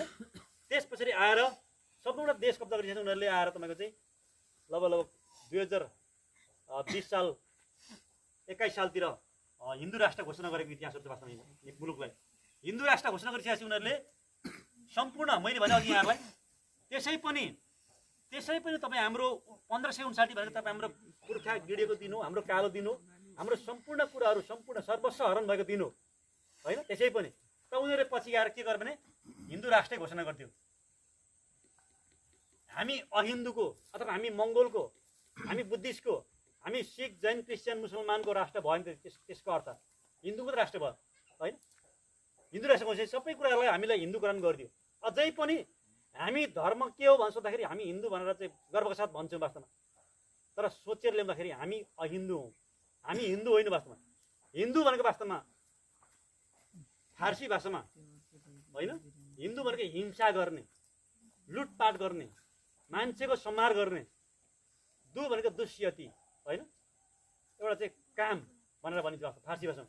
त्यस कारण चाहिँ यो हिन्दू भन्ने कुरा नै वास्तवमा ब्राह्मणहरूले त्यो सिन्धु घाटीमा जब प्रवेश गरिसकेपछि त्यो सिन्धुलाई त्यो सलाई ह उच्चारण गरे क्या। अनि हबाट चाहिँ उनीहरू हिन्दू बने। अनि पछि गएर मात्र यो त एउटा संस्कार थियो, एउटा वाद थियो। पछि गएर उनीहरूले यसैलाई नै तपाईँको हिन्दूवादलाई नै उनीहरूले हिन्दू धर्म घोषणा गरे होइन। त्यस कारण चाहिँ 2020 सालतिर होइन चाहिँ 2020-21 सालतिर हिन्दू राष्ट्र घोषणा गर्यो होइन। हिन्दू राष्ट्र घोषणा तपाईँ हामी सबैलाई हिन्दूकरण बनायो है। त यस्तो षड्यन्त्र हो, यस्तो यो जाल हो हिन्दूवाद अथवा यो बाहुनवाद भनेको। जुन दिनबाट तपाईँ हाम्रो त्यसै पनि खोसिएको थियो हिन्दू धर्म अथवा हिन्दू राष्ट्र घोषणा गरेपछि तपाईँ हामीलाई सम्पूर्णलाई हिन्दू बनाइदियो होइन। अनि जबरजस्ती हिन्दू संस्कारहरू मान्नुपर्ने, जबरजस्ती हामीले दसैँमा टिका लाउनु पर्ने, हामीले तपाईँको चाहिँ लक्ष्मी पुज्नुपर्ने, हामीले कृष्ण अष्टमी मान्नुपर्ने, शिवरात्रि मान्नुपर्ने, अनि तपाईँ हामीले चाहिँ यहाँ गाई पुज्नुपर्ने होइन। यावत कुराहरू तपाईँ हामीलाई चाहिँ घुसाइदियो होइन। त्यसभित्र तपाईँ हामीलाई त्यति पनि गरेनन्। त्यसभित्र तपाईँ हामीलाई जात व्यवस्थामा फुटाएर, जात व्यवस्था अन्तर्गत तपाईँ हामीलाई विभिन्न जात जाति फुटाए होइन। जात जाति फुटाइसकेपछि तपाईँ हामीले के गर्यो भने तपाईँ हामीलाई चाहिँ अस्तित्वविहीन पारिदिएको इतिहास हो वास्तवमा। त्यो जात व्यवस्थाबाट के गर्यो भने त्यो जात व्यवस्थामा हिन्दूवाद अथवा हिन्दुत्व होइन, हिन्दूवादबाट तपाईँको जात व्यवस्थामा ढाल्यो उनीहरूले। जात व्यवस्था अथवा यो वर्णाश्रम व्यवस्था पनि भनिन्छ। यसमा 4 जात भनेर चाहिँ उनीहरूले वर्गीकरण गरिदियो। 4 जात के हो 4 जात भनेको यहाँलाई थाहा छ? 4 जात भनेको ब्राह्मण, क्षेत्री, वैश्य, शूद्र, यो चाहिँ 4 जात हो। हेर्नुहोस् है, अब 4 जात ब्राह्मण, क्षेत्री, वैश्य, शूद्र। ब्राह्मण चाहिँ सर्वश्रेष्ठ मान्छे हो होइन। प्राणी मध्येमा सर्वश्रेष्ठ चाहिँ होइन, मानव प्राणी हो, सर्वश्रेष्ठ चाहिँ ब्राह्मण हो। अनि ब्राह्मणकै सेकेन्ड मेन चाहिँ क्षेत्री हो, अथवा ब्राह्मण चाहिँ ब्राह्मणको मुखबाट जन्मिन्छ, क्षेत्री चाहिँ बाहुनको बाहुबाट जन्मिन्छ अथवा जाँग गरे हातबाट जन्मिन्छ। अनि वैश्य भने चाहिँ बाहुन क्षेत्रीको अनैतिक सन्तान हो, जाँगबाट जन्मिन्छ। शूद्र भनेको बाहुन क्षेत्रीको खुट्टा हो, यो चाहिँ तल्लो स्तरको हो भनेर भनेको छ वास्तवमा क्या। त्यो चाहिँ ऋग्वेदमा उनीहरूले भनेको छ। अब यो 4वटा जात मध्येमा अब बाहुनको टाउको होइन, क्षेत्री, वैश्य अनि शूद्र। हेर्नुहोस् त हिजोसम्म के थियो भने तपाईँ हामीलाई यो जात व्यवस्थामा ढालेर तपाईँ हामीलाई चाहिँ होइन विभिन्न तपाईँको चाहिँ यो के अरे अस्तित्वविहीन बनाएको इतिहासहरू गर्छ। यो जात व्यवस्था अन्तर्गत हामी त बाहुन त होइन, क्षेत्री होइन, वैश्य होइन, शूद्र। हिजो इतिहासमा शूद्र बनाएको इतिहास वास्तवमा क्या। शूद्र भने चाहिँ बाहुनको खुट्टा हो। शूद्रले धन आर्जन गर्नु हुँदैन, शूद्रको काम नै ब्राह्मणको सेवा गर्नु भनेर चाहिँ मनुले भनेको छ वास्तवमा। मनुस्मृतिको होइन स्रष्टा सृष्टिकर्ता भन्छ नि, मनुले शूद्रको काम नै ब्राह्मणको सेवा गर्नु हो। शूद्रले कहिले पनि धन कमाउनु हुँदैन होइन, शूद्रले शिक्षा लिनु हुँदैन भनेर भनेको छ उनीहरूले। त्यस कारण उनीहरूले कहिले पनि शूद्रलाई माथि उठ्नु दिएन। त्यही शूद्रको दर्जामा तपाईँ हामीलाई हिजो हामी मङ्गोलहरूलाई शूद्रको दर्जामा राख्यो होइन। अब त्यस पछाडि तपाईँ के गर्यो भने उनीहरूले पछि यो जात व्यवस्थामा उनीहरूले विभाजन गरिसकेपछि मात्रै पछि उनीहरूले चाहिँ के गर्यो भने यो हत्या हिंसाको काम सबै सकियो। हत्या हिंसाको काम सबै सकिए पछाडि देश पनि कब्जा गर्यो, हिन्दू धर्म पनि सबैलाई हिन्दू बनाए, संस्कारमा सबैलाई ढालिदियो, हिन्दू अन्तर्गत ढालिदियो। अनि पछि के गर्यो भने उनीहरूलाई अब के गर्यो भने अब चाहिँ शब्दको जालबाट यिनीहरूलाई मास्दै लानुपर्छ भनेर षड्यन्त्र बुझे होइन, षड्यन्त्र रच्न थाले। शब्दको जाल के फिजाउँदाखेरि उनीहरूलाई हामीलाई चाहिँ मतवाली भन्ने शब्द जाल फिजायो। मतवाली त पहिलो शब्दको जाल भनेको मतवाली। हेर्नुहोस् तपाईँ हामी मतवाली हो कि होइन भन्नुहोस् त, कसैले भन्नुहुन्छ मतवाली होइन। तर अझै पनि हामी बोल्दाखेरि फेरि मतवाली किन भन्छौँ फेरि होइन, बोल्दा होइन जहिले पनि हाम्रो जिब्रोबाट मतवाली जान्छ वास्तवमा। क्या भन्नु खोजेको यस्तो रहेछ क्या, एउटा बन्दुकको गोलीले ठ्याङ्गै हान्दाखेरि होइन एकजना मान्छे मर्छ, तर एउटा शब्दले पुस्ता मर्दछ भन्ने कुरोको प्रमाण चाहिँ यहाँ आयो नि त होइन। यो त यथार्थ कुरो हो नि त। एउटा बन्दुकको गोलीले एउटा मान्छे मर्छ होइन, तर एउटा शब्दले पुस्ता मर्दो रहेछ भन्ने कुरो प्रमाणित भयो। त्यस कारण यो 1910 को मुलुकी ऐनमा तपाईँ के गर्यो भने होइन तपाईँको चाहिँ यहाँ जङ्गबहादुर राणाले मतवाली भन्ने कुरामा ऐन बनाइदियो, मुलुकी ऐनै बनाइदियो। मतवाली भनेको चाहिँ तपाईँ हामी यहाँका नाक ठ्याप्से आँखा चिम्सेहरू चाहिँ मतवाली हो भनेर भनिदियो, मुलुकी ऐन बनाइदियो। अनि तपाईँ हामीलाई मतवाली बनाउने रटाउने कामहरू गरे। लामो समय हामीले मतवाली भन्न गर्व गऱ्यौँ, मतवाली भन्यौँ। अहिले आएर केही होइन केही हामी मध्येमा केही बुझ्न थाल्यौँ होइन। अझै पनि कतिले त मतवाली भनेर गर्व गरिरहेको छन्। त्यसको अर्थ के भने त्यसको असत्य हो होइन। शब्दको जालले पुस्ता मर्छ भनेको असत्य हो। अहिले पनि मतवाली गर्व गऱ्यो, किनभने मुलुकी ऐनमै बनाइदियो। त मतवाली पनि दुई खालको मतवाली बनाइदियो, एउटा मासिने होइन, एउटा नमासिने बनाइदियो। मतवाली पनि मासिने मतवाली र नमासिने मतवाली बनाइदिएको इतिहासहरू वास्तवमा। क्या मासिने मतवाली चाहिँ तामाङलाई मात्रै मासिने मतवाली बनाइदियो होइन। मासिने मतवाली तामाङ अनि नमासिने मतवाली चाहिँ अरू मगर गुरुङ राई लिम्बूहरू, अरू चाहिँ नमासिने। त्यो समयमा जुन बेला तपाईँको चाहिँ मुलुकी ऐन बनाएर मासिने मतवाली र नमासिने मतवाली बनाएर हामीलाई चाहिँ मास्ने काम गर्यो, त्यो बेलामा तपाईँको त्यति बेलाको शासक वर्गको सम्पूर्ण कुरो उनीहरूले आफ्नो पन्जामा लिइसकेको थियो। त्यति बेला अब यो मैले भने नि शूद्रको काम अथवा मतवाली काम भनेको ब्राह्मणको सेवा गर्ने हो, ब्राह्मणको सेवा गर्नु पर्थ्यो। त्यति बेला झारा टार्ने व्यवस्था थियो क्या। त्यो झारा टार्नको लागि चाहिँ यो मासिने मतवाली तामाङहरू गयो भने चाहिँ खाजा पनि नखाउनु भनेर भन्थे होइन, खाजा पनि खुवाउँदैन थियो। दिनभरि काम गर्यो, खाजा पनि नखाइ फर्किनु पर्थ्यो। ज्यालाको त कुरै आउँदैन त्यतिखेर होइन। अझै त कति ठाउँ ज्याला नदी फर्काउँछ काम गर्दाखेरि है। त तामाङलाई चाहिँ तपाईँको चाहिँ मासिने मतवाली बनाएर तपाईँको चाहिँ ज्याला पनि नदिने, खाजा पनि नखाउने होइन। त नमासिने मतलब राई लिम्बू मगर गुरुङ गयो भने चाहिँ यिनीहरूलाई चाहिँ खाजासम्म चाहिँ खुवाऊ है भनेर भन्थे क्या। अनि खाजा खुवाएर पठाउँथ्यो होइन। त्यस्तो व्यवस्था थियो क्या। अब यो मासिने मतवाली बनाएका तामाङहरू अझै पनि वास्तवमा हेर्नुहोस्, मासिने मतवाली बनाएका तामाङहरूलाई के भन्नु तपाईँको चाहिँ किन मासिने भनेको चाहिँ इतिहास हेर्दाखेरि तामाङहरूले चाहिँ आफ्नो धर्म नछोडेको इतिहासहरू वास्तवमा अलिअलि कहीँ आउँछ। वास्तविक त के हो होइन? त्यस कारण चाहिँ तामाङहरूलाई चाहिँ मासिने मतवाली बनाएर जागिरको सवालमा होइन, रोजगारको सवालमा पिपा भनेको यो सेनामा मात्रै आउँछ। सेनाको भाँडा मोल्ने, भात पकाउने होइन, लुगा धोने काम चाहिँ पिपा भनेर भन्छ कि। पिपादेखि बाहेक माथिल्लो काम केही पनि दिएन वास्तवमा क्या। त्यो मासिने मतवालीलाई चाहिँ अथवा तामाङहरूलाई चाहिँ तपाईँको चाहिँ पिपादेखि बाहेक कुनै पनि काम दिएन। धेरै तामाङहरूले तपाईँको चाहिँ यो मध्य भागमा नुवाकोट, धादिङ, काभ्रेतिरका तामाङहरू तामाङ नभएर गुरुङ बनाएर नागरिकता चेन्ज गराएर जागिर खाएको इतिहासहरू वास्तवमा प्रशस्तै छ। त्यसकारण चाहिँ यसरी तपाईँको चाहिँ मासिने मतवाली र नमासिने मतवाली बनाएर चाहिँ तपाईँको चाहिँ हिजो 1910 को मूल्यगत बनाएर शासन गरेको इतिहासहरू वास्तवमा होइन। यो नमासिने मतवाली चाहिँ तामाङदेखि बाहेक अरू नमासिने मतवाली होइन, मासिने चाहिँ तामाङहरू त्यसरी आएको छ वास्तवमा क्या। त्यस पछाडि तपाईँको चाहिँ के गर्यो भने मतवाली बनाएर गरिसकेपछि उनीहरू सफल भइरहेको छ वास्तवमा क्या। मतवाली कहिले 1910 को मूल्यकानमा त्यसमा हामीलाई किराँती बनाइदियो। हेर्नुहोस् अब होइन, अनि त्यहाँबाट शूद्र बनाइदियो। अब हेर्नुहोस् यहाँ यो विषयमा हामीले बुझ्न आवश्यक। मतवाली पनि बन्यौँ, त्यसरी किराँती बनाइदियो। अब किराँती भनेको चाहिँ अहिले हामी अझै पनि हिजो त सबै मङ्गोललाई किराँती भनिएको थियो। यहाँहरूलाई कहाँसम्म थाहा छ होइन? सबै मङ्गोललाई चाहिँ किराँती हो भनेर भनिएको थियो वास्तवमा। तर अहिले आएर प्रायः विशेष गरेर राई र लिम्बू समुदायमा यो शब्द सीमित रहेको छ होइन। वास्तविक रूपमा हेर्ने हो भने यो किराँती भन्ने शब्द मुन्दुममा पाउँदैनौँ हामी। यदि कोही मुन्दुमविद हुन्छ भने यहाँ बुवाहरू हुन्छ, मुन्दुममा पाउँदैनौँ।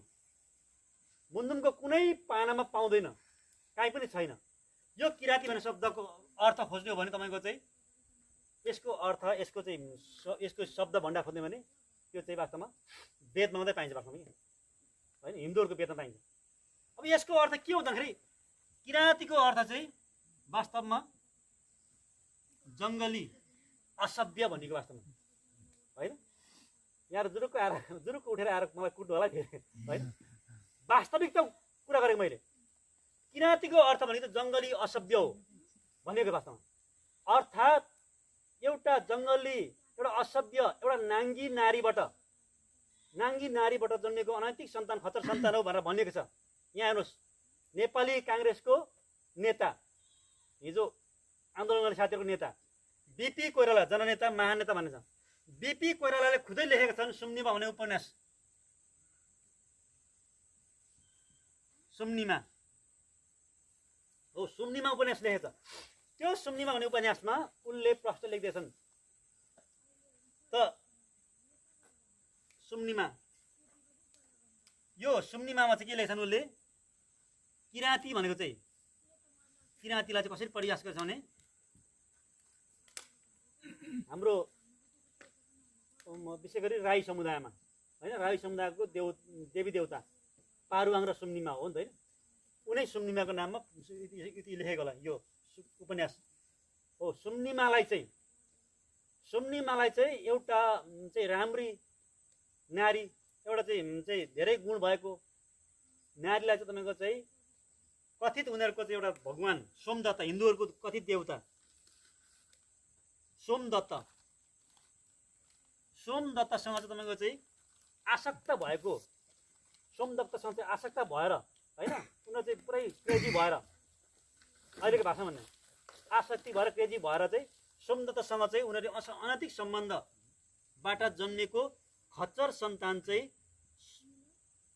किराँती हो भनेर भनिएको छ प्रष्ट रूपमा। त्यहाँ त्यो सोमदत्तसँग हिन्दूहरूको कथित देवता सोमदत्तसँग चाहिँ तपाईँको चाहिँ एउटा के अरे चाहिँ सुम्निमालाई त्यसरी जोडिएको छ वास्तवमा क्या।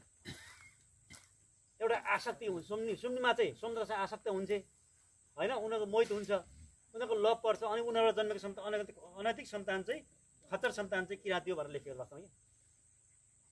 अनि फेरि हामी बीपी कोइरालालाई महामानव जननेता भनिरहेको छौँ होइन। जस्तै किराँती भने चाहिँ एउटा न मान्छे न पशु, होइन?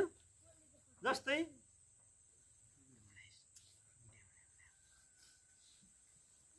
गणेशको दर्जा दिएको छ वास्तवमा। हेर्नुहोस् यहाँ, गणेश भनेको न मान्छे हो न पशु हो। गणेश भनेको जीव मान्छेको, टाउको पशुको हो। यो किराँती भनेको चाहिँ यो गणेश जस्तै हो भनेर भनेको छ वास्तवमा। त्यो प्रष्ट हुन्छ। फेरि हामी किराँती भनेर गर्व गर्छौँ, होइन? अनि फेरि त्यो विषयमा हामी खण्डन कहिले पनि गरेनौँ, न त्यो बेला गरे न अहिले गरेको छ, होइन? त्यसरी गरेको छ। र किराँती भन्ने शब्द चाहिँ वास्तवमा घृणित शब्द हो, हेपिएको शब्द हो भन्ने कुरा चाहिँ प्रमाण चाहिँ तपाईँको चाहिँ यो उसमा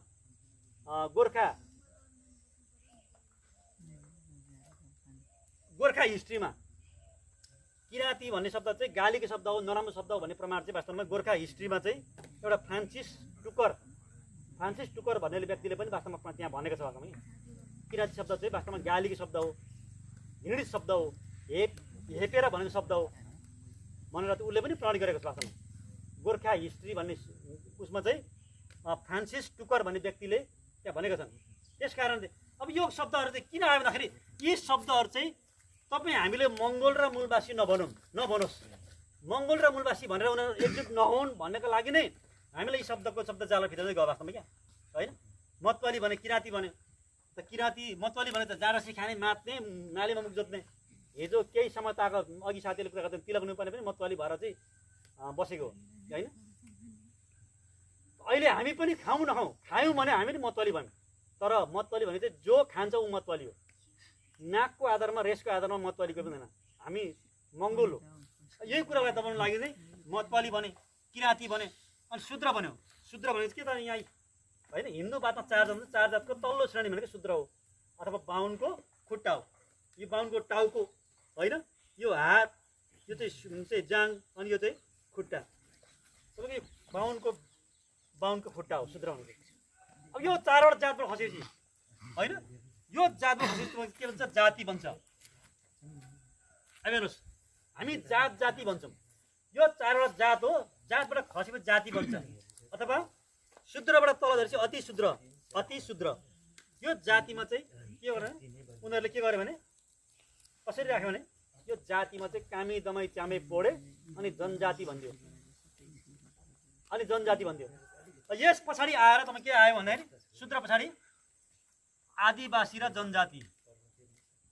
अब हेर्नुहोस् है, अब यहाँ आयो। हामीले धेरै अगाडि मतवाली सुन्यौँ, मतवाली भन्यौँ, मतवाली गर्व गऱ्यौँ। त्यसपछि किराँती आयो, त्यसपछि शूद्र आयो, अनि अहिले आएर आदिवासी र जनजाति आयो। कहिले आयो? 1947 ताकका तपाईँको चाहिँ नेपालमा, होइन? नेपालमा आदिवासी र जनजाति भन्ने शब्दहरू आयो 1947 मा। जुन बेला बौद्धल प्रवेश गरेर नेपालमा बौद्धल व्यवस्था आयो, त्यो बेलादेखि तपाईँ नेपालमा आदिवासी र जनजाति भन्ने शब्द आयो। हेर्नुहोस्, आदिवासी र जनजाति भन्ने शब्दको अर्थ अलग हो। यो दुईटा शब्द एउटै होइन, पर्यायवाची होइन। यसको अलग अर्थ लाग्छ र असर पनि अलग आउँछ। अब हरेक शब्दको अलग अर्थ हुन्छ। मतवाली भनेको मात्ने, अब यो किराँती भनेको तपाईँको चाहिँ असभ्य जङ्गली भनेको छ वास्तवमा, होइन? हेपेर भनेको छ। शूद्र भनेको बाहुनको खुट्टा, होइन? आदिवासी भनेको चाहिँ आदिम कालबाट बसोबास गरेको। हेर्नुहोस् है, आदिम कालबाट बसोबास गरेकोलाई आदिवासी भनिन्छ हो।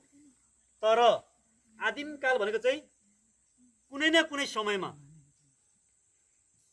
कुनै न कुनै निश्चित समयमा आएको भन्ने अर्थ लाग्छ है। फेरि आदिम कालबाट भनेको चाहिँ कुनै न कुनै समयमा आएर बसोबास गरेको, बाहिरबाट आएको, कुनै न कुनै समयबाट बाहिरबाट आएर सुरुदेखि बसोबास गरेको चाहिँ आदिवासी भनिन्छ। आदिम कालबाट बसोबास गरेकोलाई आदिमवासी भनेको चाहिँ 400, 500, 1000 कति पनि जति पनि हुनसक्छ, होइन? जति पनि हुनसक्छ, कुनै न कुनै समयमा आएर बसोबास गरेको। तर यो कहाँबाट बसोबास गरेको त कहीँबाट आएर, कुनै अन्य ठाउँबाट आएर बसोबास गरेकोलाई चाहिँ आदिवासी भनिन्छ। आदिमवासी, सुरुको वासी। आदि भनेको सुरु हो कि भन्नुहोस् त? आदि भनेको सुरु हो। यसको अपोजिट भनेको चाहिँ अन्त्य। आदिको अपोजिट भनेको अन्त्य हो। आदि भनेको सुरु हो, यसको अपोजिट हो अन्त्य। सुरुको वासी चाहिँ हो, तर कहीँबाट बसाइ सरेर आएको, माइग्रेट भएर आयो। उनीहरू माइग्रेसन भएर आयो। भने उनीहरू चाहिँ आदिवासी भए। अब हेर्नुहोस्, अब यहाँहरू आफूलाई आदिवासी गर्व गर्नुहुन्छ भने यहाँहरू कहिले कहाँबाट आयो प्रमाण केही छ? तपाईँ हामी आदिवासी हो भने तपाईँ हामी कहिले कहाँबाट आयौँ प्रमाण केही छ नेपालमा? होइन, छैन। त तपाईँ हाम्रो उत्पत्ति विज्ञानले प्रमाणित गरिसक्यो त, साइन्सले प्रुभ गरिसक्यो हाम्रो उत्पत्ति यहीँ हो भन्ने कुराको उत्पत्ति प्रमाणित गरिसक्यो। 1 करोड 10 लाख वर्ष अगाडि नेपालको पाल्पाको दोभानमा उत्पत्ति भयो। नेपालमा तपाईँको नेपालको सम्पूर्ण मङ्गोलहरू यहाँको उत्पत्तिवासी भनेको प्रमाणित गरिसक्यो विज्ञानले।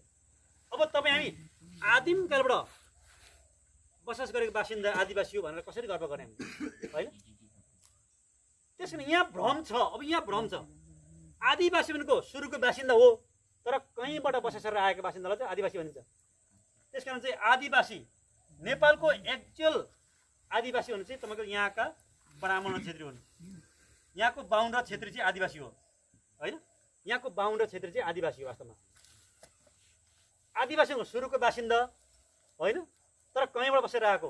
अब जनजाति हेर्नुहोस्, अब यहाँ जनजाति, यहाँ त आदिवासी जनजाति महासङ्घ भनेर खोलेको छ। अनि आदिवासी जनजाति तपाईँ हामी मगर गुरुङ राईले धिमाल मेचे कोचे भनेर भनेको छ यहाँ। होइन, त्यो महासङ्घमा त राईलाई यायोखा, लिम्बूलाई एकदम चुम्लुङ, तामाङलाई घेदुङसँग खोलिदिएको छ। अनि हामी त्यो महासङ्घभित्र चाहिँ पसेका छौँ, पैसा पेलेको छ। होइन, माथिबाट पैसा आएकै छ। अनि हामी त्यो महासङ्घभित्र हामी अल्मलिरहेको छौँ। तर शब्दको अर्थ कहिले खोजी गरेनौँ हामीले। शब्दको अर्थ त्यसको गहिराइमा हामी डुब्न चाहेनौँ कहिले पनि। त हेर्दाखेरि तपाईँको के छ, आदिवासी भनेको आदिमवासी तर कहीँबाट आएको, बसेर आएको, जसलाई हामी अङ्ग्रेजीमा भन्यो भने माइग्रेटेड भनेर भनिन्छ। माइग्रेटेड पिपल, होइन, माइग्रेटेड पिपल अथवा इमिग्रान्ट पनि भनिन्छ। अब जनजाति भनेको चाहिँ मैले भने नि यहाँ एउटै शब्द भन्छ, होइन, परिपूरक पर्यायवाची भन्छ, तर शब्दको अर्थै अलग छ, यसको असरै अलग छ। जनजाति भनेको चाहिँ देशै नहुने, देश नै नहुने, देश नै नहुने समुदाय चाहिँ जनजाति हो। जनजातिको देश हुँदैन, देश नभएपछि नागरिकता हुँदैन। होइन, अङ्ग्रेजीमा भने तपाईँको चाहिँ नोम्याड अथवा जिप्सी भनेर भनिन्छ। कोही कसैले तपाईँ होड पनि भनेर भनिन्छन्, नोम्याड जिप्सी होड। उदाहरणको लागि के भने, उदाहरणको लागि यहुदीहरू हेर्नुहोस्, यहुदीहरू हिटलरले तपाईँको चाहिँ यहुदीहरूलाई 60 लाख यहुदीहरूलाई ग्यास चेम्बर हालेर मारेको हो कि होइन? हिटलरले 60 लाख यहुदीहरूलाई ग्यास चेम्बर हालेर मारे, कुनै राष्ट्रले बोलेन, किनभने यहुदीहरू देशविहीन थियो, यहुदीहरू देश थिएन। अनि कुनै राष्ट्रले बोलेन वास्तवमा। अनि बचेका यहुदीहरू तपाईँको देशविहीन भएर उनीहरू घुमिरहन्थ्यो वास्तवमा। दोस्रो विश्वयुद्ध पछाडि मात्रै उनीहरूलाई तपाईँको चाहिँ दोस्रो विश्वयुद्ध पछाडि युएनले उनीहरूलाई इजरायलमा बसाए। कहाँ बसाए? होइन, इजरायलमा बसायो। अब इजरायलमा अहिले मात्रै इजरायल उनीहरूको देश भयो भनेको। त्यो यहुदीहरू चाहिँ 3000 वर्षमा त यहुदीहरू चाहिँ जनजातिको अवस्थामा छ। यहाँ 1 वर्ष 2 वर्ष होइन, 1 वर्ष 2 वर्ष होइन, 3000 वर्षमा चाहिँ उनीहरू यो यहुदीहरू चाहिँ जनजातिको अवस्थामा दर्जामा थिए उनीहरू। अनि मात्रै तपाईँको सेकेन्ड वर्ल्ड वार पछाडि मात्रै तपाईँको चाहिँ उनीहरू, अब यहुदीहरू त पहिल्यैदेखि हिटलरले मार्न अगाडि नै उनीहरू जनजाति थिए वास्तवमा। किनभने हिटलरले मारेको इतिहास त हिजोअस्तिको कुरा हो। त उनीहरू 3000 वर्षमा यहुदीहरू जनजाति थिए। अनि मात्रै तपाईँको पछि युएनले, होइन, सेकेन्ड वर्ल्ड वार पछाडि उनीहरूलाई इजरायलमा बसाए, इजरायल उनीहरूको देश भयो। भन्नु मतलब इजरायलका मूलवासी होइन। फेरि मैले उदाहरण दिनु खोजेको यो जनजाति भनेको देश नहुने समुदाय हो, जो एक ठाउँबाट अर्को ठाउँ बसेर हिँड्छ। कहिलेकाहीँ हामी अब यो जाडो महिनामा तल राजमार्गमा हिँड्यो भने, लोकमार्गमा हिँड्यौँ भने तम्बु टाँगेर बसेको हुन्छ। उनीहरू न भारतको न कहाँको, उनीहरूको निश्चित देशै हुँदैन। कुनै चाहिँ तपाईँको भारतकै इन्डियनहरू आउँछन्, होइन, त्यो भाँडाकुँडा बनाउँछ। त कुनै चाहिँ देशै नहुनेहरू तम्बु टाङ्छ, बस्छ, केही समय बस्छ, माग्छ, खान्छ, अनि फेरि त्यहाँबाट सरेर अर्को ठाउँ बस्छ। हो, तिनीहरू चाहिँ जनजाति हो। तर नेपालमा पनि जनजाति छैन भन्ने कुरा आउँदैन। जनजातिको सङ्ख्या भने लगभग चाहिँ 3000देखि 5000को हाराहारीमा छ भनेर भनिएको छ वास्तवमा जनजाति चाहिँ। त जनजाति भनेको चाहिँ देशै नहुने, नागरिकतै नहुने। अर्को अर्थमा हिन्दूवादमा हेर्ने हो भने जन भनेको कमाएर, जाति भनेको थरी थरीको। थरीथरीको कमारा, लिम्बू कमारा, राई कमारा, चाहिँ नेवार कमारा, कामी कमारा, दमाई कमारा, मगर तामाङ कमारा भनेर भनेको होइन। थरीथरीको जन भनेको कमारा होइन, जाति भनेको थरीथरीको जनजाति। त्यस कारण अब यो हामीले यो कुराहरू बुझिसकेपछि अब हामीले अब यसमा भयङ्कर ठुलो षड्यन्त्र रहेछ भनेर बुझ्नु पऱ्यो क्या।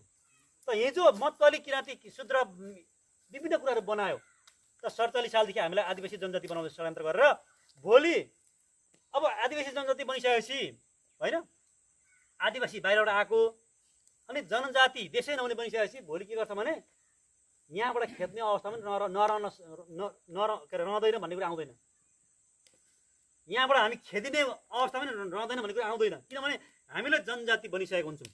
अहिले बन्यौँ भने त्यो बेला तपाईँ हाम्रो छोरानातिलाई होइन तिम्रो चाहिँ यो देशको होइन है भन्छ, हामीलाई अहिले नबन्ला, त्यो कन्डिसन नआउन सक्छ भन्ने कुरा आउँदैन होइन, आउनु पनि सक्छ। त्यो अहिले हामीले जनजाति स्वीकार्यौँ, जनजाति बन्यो भने हाम्रो छोरानातिलाई तिम्रो यो देशको होइन, तिम्रो जाऊ भन्छ, अनि हाम्रो छोरानातिले फाइट गर्छ, आन्दोलन गर्छ होइन, युएनसँग गुहार माग्छ। त्यति बेला युएनलाई त उनीहरूले प्रुफ देखाइसक्यो। अहिले एउटा तपाईँको छोरालाई जागिर देखाउनु पऱ्यो भने जनजाति कोटाबाट देखाउनु पऱ्यो भने जनजातिको प्रमाणित गरेको सिफारिस लिएर आऊ भन्छ। हामी सुइसी जान्छ वडा कार्यालयमा होइन, वडा कार्यालयमा वडा अध्यक्षज्यू एउटा सिफारिस चाहियो भन्छ, अनि फल्न होइन रामबहादुरको छोरा फल्न होइन पदमबहादुर राई चाहिँ जनजाति समूहमा पर्दछ भनेर प्रमाणित गरिदिन्छ क्या होइन। त्यो भएपछि के हो त, एउटा प्रमाण भयो। त्यो प्रमाण तपाईँको उनीहरू राखिरहेको छ बसमा क्या। अनि जनजातिको अर्थ त के भने देशै नहुने, नागरिकतै नहुने। हामी यही देशको मालिक, यही देशको भूमिपुत्र, यही देशको रैथानेलाई आज हेर्नुहोस् तपाईँ के बनायो त, एउटै मान्छेलाई मतवाली बनाए, किराँती बनाए, शूद्र बनाए, आदिवासी जनजाति बनाए होइन। त वास्तविक रूपमा हामी चाहिँ को भन्दाखेरि हामी चाहिँ मूलवासी हो। अघि मैले भने नि मूलवासी भनेको उत्पत्तिवासी हो। अब यो मूलवासी मङ्गोल शब्द चाहिँ वास्तवमा हिजो पनि काउसो बनेको होइन, हिजो पनि काउसो बनेको। त हामीले अहिले आन्दोलन गर्नुको अर्थ के हो त, अस्तित्वको लागि हो। हामीलाई तपाईँको चाहिँ यो नेपालको भूमि पुत्र, यो नेपालको भूमिपति, यहाँका मूलवासीहरूलाई तपाईँको चाहिँ के भने हाम्रो पुर्खाबाट शासन सत्ता कब्जा गरेर हामीलाई तपाईँको चाहिँ विभिन्न चाहिँ जात व्यवस्थामा रूपान्तरण गरेर विभिन्न चाहिँ जात जाति बनाएर हामीलाई चाहिँ अस्तित्व पनि पारेको रहेछ होइन। अब हामीले गर्नुपर्ने के त भने हामीले चाहिँ अब हामीले हाम्रो इन्टिटी, हाम्रो अस्तित्वको लागि लड्नुपर्ने बेला आयो। अस्तित्व अब हेर्नुहोस् यहाँ पहिचानको कुरा पनि आउँछ, यहीसँगै जोडिदिउँ पहिचान पनि। अहिले तपाईँको धेरै सङ्घ सङ्गठनहरूले पार्टीहरूले पहिचानको कुरा पुरा दोहोरिरहेछन्। त पहिचान र अस्तित्व भन्ने कुरो चाहिँ तपाईँको धेरै फरक कुरा हो। पहिचान भने चाहिँ यहाँ राई हुन्छ होइन, यहाँहरू राई हुनुहुन्छ, राई एउटा पहिचान हो होइन। राईलाई तपाईँ हामीलाई अथवा राईलाई अथवा लिम्बूलाई तपाईँ हामी जो कोहीलाई हामी अमेरिकामा पुग्यौँ भने हामीलाई के हुन्छ, युआर राई भनेर चिन्छ, नेभर। त्यो त हाम्रो पहिचान हो होइन। युआर राई भनेर चिन्दैन, युआर दि मङ्गोल भन्छ, you're the Asian people, you're Nepalese भन्छ, तर हामीलाई राई भनेर चिन्दैन होइन। यो पहिचान हो। पहिचान भने तपाईँको चाहिँ परिवर्तन हुने कुरा हो क्या। मैले यहाँहरूको माझ म सन्तोष तामाङ भनेर चिनाएँ होइन, मैले पश्चिममा गएर तपाईँको चाहिँ म चाहिँ सुभाष मगर भन्यो भने मलाई पत्याउँछ होइन, अथवा सुभाष गुरुङ भनेर पत्याउँछ। यो चाहिँ पहिचान हो। पहिचान भनेको परिवर्तन हुने कुरा हो होइन। तर अस्तित्व भने चाहिँ अपरिवर्तनशील कुरा हो क्या। तपाईँ हाम्रो पहिचान, तपाईँ हाम्रो चाहिँ हामी राई हो, हाम्रो धर्म तपाईँको चाहिँ के होइन बौद्ध हो होइन, हामी साकेला मान्छौँ होइन, हामी तपाईँको चाहिँ के अरे यो चाहिँ उधौली मान्छौँ, हाम्रो चाहिँ आफ्नै भाषा छ। एउटा उदाहरणको लागि मैले यो पहिचान हो। तर अस्तित्व भन्ने कुरा चाहिँ अब हामी यी सबै कुरा हुनु अगाडि चाहिँ हामी के हो त भन्दाखेरि हामी राई, लिम्बू, तामाङ, गुरुङ, शेर्पा, बोटे, लेप्चा, हाइजिरो जे भए पनि हामी को हुन्छ, हामी मङ्गोल हो होइन। मङ्गोल भन्ने हाम्रो अस्तित्व हो वास्तवमा क्या हो। यही अस्तित्व, यही मङ्गोल अस्तित्व आजसम्म नेपालमा नामेट पारिएको छ। नेपालको कुनै पनि व्यवस्था, यहाँ राणा आयो, यहाँ बुवाहरू हुन्छ वास्तवमा, राणा आयो, राणा गएपछि तपाईँको चाहिँ प्रजातन्त्र आयो, त्यहाँबाट फेरि खोसियो, पञ्चायती तपाईँको हाबी भयो होइन। अनि फेरि बहुदल आए, बहुदल पछाडि फेरि अहिले लोकतन्त्र आएको छ होइन। कस्तो खालको लोकतन्त्र हो यो? लोकतन्त्र आउँदा पनि तपाईँको चाहिँ धेरैवटा संविधान बने, तर अहिलेसम्म तपाईँ हामीलाई चाहिँ यहाँको मङ्गोल, यहाँको मूलवासी भनेर भनेको छैन। त उनीहरूले, यहाँको शासक वर्गले हरेक संविधानमा, हरेक व्यवस्थामा, हरेक कानुनमा, हरेक नियममा, हरेक नीतिमा उनीहरूले आफ्नो अस्तित्व सुनिश्चित पारेको छ होइन। हिजो पनि आर्य भन्ने कुरा थियो। यो आर्य भन्ने कुरा चाहिँ 1875 मै आएको कुरा हो। 1875 मा आएको, अहिले आएको होइन। हामी त अहिले त कुरा गर्दैछौँ मङ्गोल भन्ने कुरा त, मङ्गोल रहेछौँ, मङ्गोल हो है भन्दैछौँ हामी। तर 1875 मा इन्डियामा यो भारतको गुजरात प्रान्तको राजकोट जिल्लाको टनकरा भन्ने गाउँमा एउटा दयानन्द सरस्वती भन्ने बाहुनले आर्य समाज खोलेको थियो। वास्तवमा के यो सबैभन्दा पहिला आर्य समाज। आर्य समाज खोलेपछि त्यति बेलासम्म हिन्दू भन्ने कुरा थिएन। वास्तवमा हिन्दू त पछि मात्रै भयो, पहिला आर्य समाज भन्ने थियो क्या। आर्य समाज खोले कहिले? 1875 मा, 1975 मा। त्यस पछाडि तपाईँको चाहिँ यसैलाई फलो गरेर तपाईँको चाहिँ नेपालमा तपाईँको चाहिँ होइन हिन्दू राष्ट्र के अरे चाहिँ यो के अरे आर्य समाज, आर्य संस्कृति, आर्य घाट होइन, हिन्दू आर्य भन्ने कुरा आयो। नेपालको संविधानमा पनि तपाईँको धेरै कुरा आयो। हिन्दू आर्य पछि आएर हिन्दू आर्य भन्यो। त आर्य भनेको चाहिँ नेपालका शासक वर्ग जो बाहुन क्षेत्रीहरूका अस्तित्व हो। यो आर्य भनेको चाहिँ हिन्दू भनेको उनीहरूको धर्म भयो। आर्य भनेको अस्तित्व हो। मैले होइन मङ्गोल, आर्य, निग्रो चाहिँ हाम्रो अस्तित्व हो। तिनवटा मध्ये तिनवटा मानव अस्तित्व तिनवटा हो। तिनवटामा तपाईँ हामी मङ्गोल अस्तित्वको मान्छे हौँ होइन। हामी मङ्गोलहरू चाहिँ मङ्गोल अस्तित्वको मान्छे हौँ, नेपालका मङ्गोलहरू चाहिँ। त मङ्गोल भने हाम्रो अस्तित्व हो, इन्टिटी हो। अब हामीलाई त 1875 मा आर्य समाज गठन गरेर तपाईँको चाहिँ विभिन्न समयमा तपाईँको चाहिँ आर्य भन्ने कुरा सम्बोधन गर्दै गर्दै आइरह्यो। अहिले पनि नेपालको संविधानको भाग 8 धारा 84 को उपधारा 2 मा प्रष्टैसँग के लेखेको छ भने खस आर्य लेखेको छ। खस आर्य। अब यहाँहरू संविधान हेर्नु भएको छ छैन होइन, यही संविधान हो। खस आर्य भनेर लेखेको छ यहाँ चाहिँ। खस आर्य भन्नाले होइन, त्यहाँ लेखेको छ प्रष्टैसँग खस आर्य भन्नाले बाहुन, क्षेत्री, ठकुरी र दशनामीलाई सम्झिनुपर्छ, बुझ्नुपर्छ भनेर भनाएको छ। बाँकी रह्यो होइन, तपाईँ हामी सबै मङ्गोलहरू, ब्राह्मण, क्षेत्री, ठकुरी, दशनामी मात्रै खस आर्य पर्छ भनेको छ होइन। बाँकी त तपाईँ खस आर्य पर्दैन कहिले पनि। संविधानले भनिसक्यो। हिजो हिन्दू आर्य थियो 47 संविधानमा होइन, त्योभन्दा अगाडि पनि आर्य भनेको थियो। तर अहिले आएर 72 को संविधानमा खस आर्य छ। किनभने यो खस आर्य, यो संविधान भनेको चाहिँ लोकतान्त्रिक संविधान हो। अब लोकतान्त्रिक संविधानमा सबैको अधिकार सुनिश्चित गर्नुपर्ने यहाँ खस आर्य भनेर 4टा समुदायमा अस्तित्व सुनिश्चित गर्यो। अनि हामी बाँकीलाई के भनेको छ? मूलवासी मङ्गोल छैन। फेरि जनजाति, आदिवासी, दलित, महिला, मुस्लिम, उत्पीडित, उपेक्षित भनेर भनेको छ होइन। भनेको त्यही पहिलाकै कुराहरू निरन्तरता ल्याइरहेको छ अहिले पनि क्या। पहिला पनि त्यही हिन्दू आर्य के अरे 47 संविधानमा पनि। त्यसले गर्दाखेरि अब तपाईँ हामीले अस्तित्व भनेको ठुलो बिर्सिनु हुँदैन। वास्तवमा यहाँ अस्तित्व भनेको मागेर पाउने कुरो होइन होइन। आज संसारमा ठुल्ठुलो लडाइँ हुन्छ, के को लागि? त्यही अस्तित्वको लागि लडाइँ हुन्छ। त्यही अस्तित्व प्राप्तिको लागि नै ठुल्ठुलो लडाइँहरू भइरहेको छ वास्तवमा। त त्यो नेपालमा अहिले हामीले लडेको लडाइँ पनि यो अस्तित्व प्राप्तिको लागि लडेको लडाइँ हो। त यो लडाइँ लड्नको लागि आज कुनै पनि नेपालको पोलिटिकल पार्टीहरूले गरेन। वास्तवमा कसैले गर्यो? हामीलाई काङ्ग्रेस पार्टी भन्यो, तपाईँको लामो समय काङ्ग्रेसको योगदान दियो हाम्रो बाबुबाजेले। एमाले भन्यौँ, एमाले पनि गयौँ। कम्युनिस्ट अरे यो चाहिँ वास्तवमा गरिबको पार्टीहरू भन्यौँ। गरिबै हुँदै गयो, धनी हुँदै गयो। के अरे चाहिँ गरिबको पार्टी भन्नेहरू हिजो गरिब थियो, धनी हुँदै गए। अनि गरिबहरूको उत्थान गर्ने गरिबहरू गरिब हुँदै गए होइन। भनेको हामी बङ्गलोहरू झन् गरिब हुँदै गयो, झन् दयनीय हुँदै गयौँ। अनि गरिबको पार्टी हो आउनुहोस् भन्ने ती बाहुनक्षेत्रीहरू तपाईँको धनी हुँदै गए होइन। अनि पछि आयो तपाईँको चाहिँ माओवादी आयो। माओवादी आएर पनि तपाईँको काङ्ग्रेस, एमाले भनेको राजाकै दुई आधुक, यो सामन्तीको दुई पाटो हो भनेर भने हिजो गोपालले भन्नुभएको थियो। योबाट सम्भव छैन। अब तपाईँ नेपाली जनताको उन्मुक्ति, नेपाली जनताको क्रान्ति योबाट सम्भव छैन। अब नेपाल कम्युनिस्ट पार्टी माओवादी ठुलो शक्ति हो यो। अब यसको लागि सबै आउनुपर्छ भने अब राज्य दिन्छु भने राईलाई के अरे खम्बुवान दिन्छु, लिम्बूलाई लिम्बुवान दिन्छु भने, यता मगरलाई मगरा दिन्छु भने, लिम्बू के अरे तमुलाई तमुवान दिन्छु भन्यो, तामाङलाई तामसाङ दिन्छु भन्यो, थारूलाई थारूवट दिन्छु भन्यो। हुने हो भनेर सबै साथीहरू लागे। यता मङ्गोलमा आउँदै गरेको पनि तपाईँ सबै त लागे होइन। एक स्टेप माथि उठेर गएको रहेछ माओवादी त। आहा यति राम्रो भने आखिर के गर्यो अहिले 10% त लडेर तपाईँ हाम्रो दाजुभाइलाई मारे होइन। 30औं हजार 40औं हजार तपाईँ हाम्रो दाजुभाइहरू मारे होइन। मार्ने को त तिनै तपाईँको चाहिँ नेतृत्व को छन्, तिनै बाहुनहरू छन् होइन। सत्तामा पुग्यो, सत्तामा पुगेपछि तपाईँ के गर्यो भने अहिले आएर तपाईँको चाहिँ फेरि पनि तपाईँ हामीलाई नै कच्याउने कानुन बनाएर कच्याइरहेको छ होइन। यहाँ हेर्नुहोस् त अब यो खसारे कसले बनायो त? तिनै केपी ओली र प्रचण्डले बनाएको बनाएन, तिनै बाबुरामले बनाएको बनाएन होइन।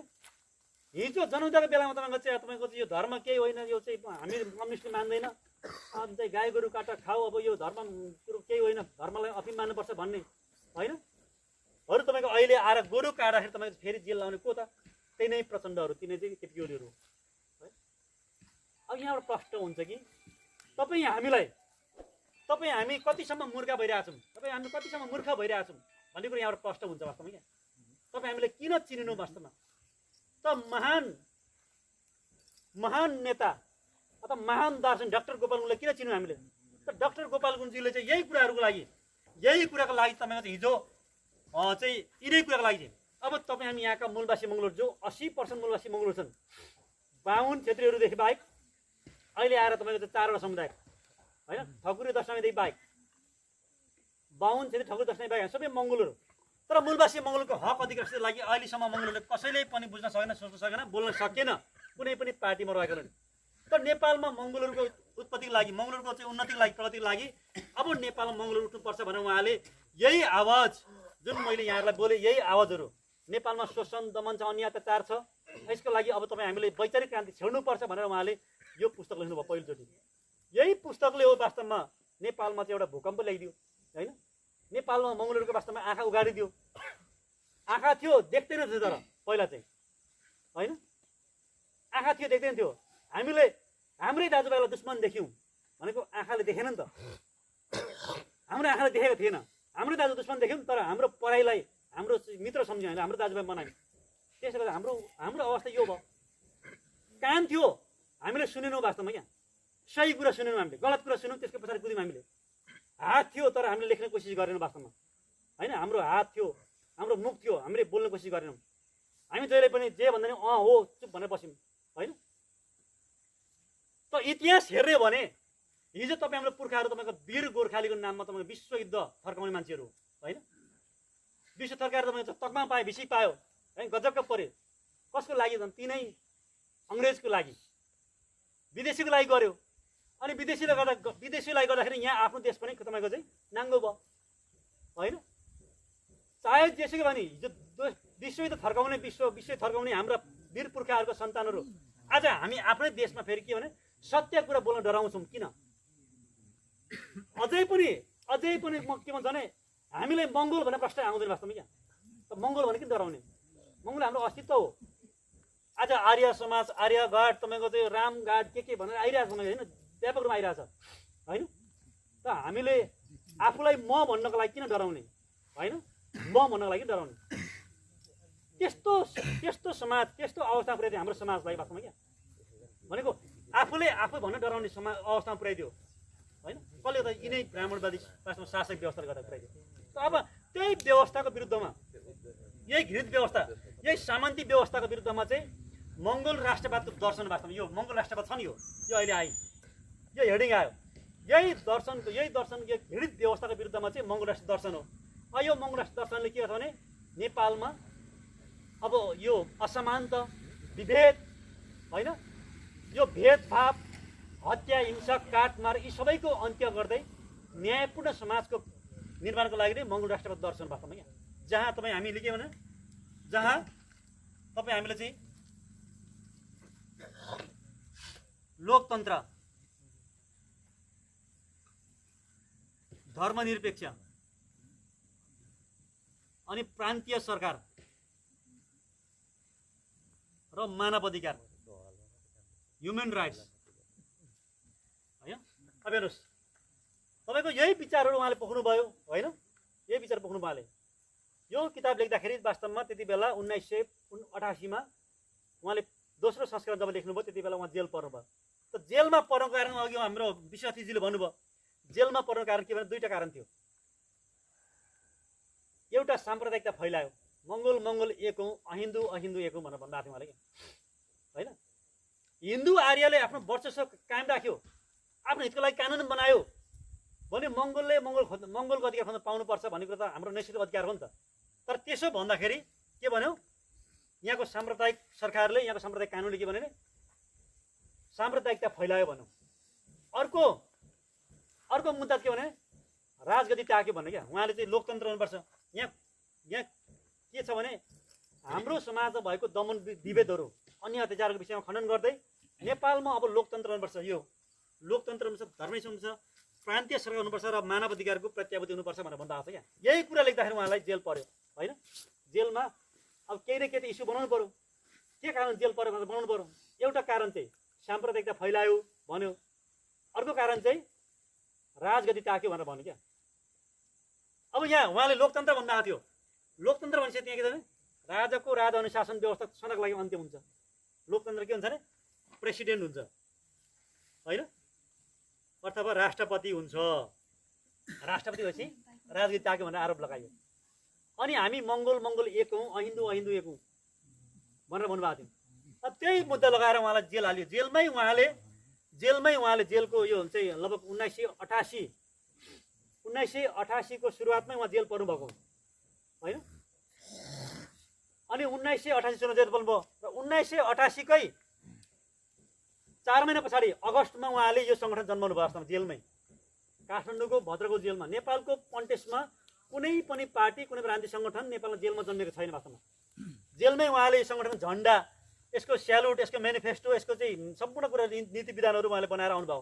के को लागि भन्दाखेरि अब नेपालमा कुनै पनि बाहुनवादीहरूको विकल्प होइन, बाहुनवादी पार्टी व्यवस्थाको विकल्पमा अब नेपालमा मङ्गोल राष्ट्र दर्शन आउनुपर्छ।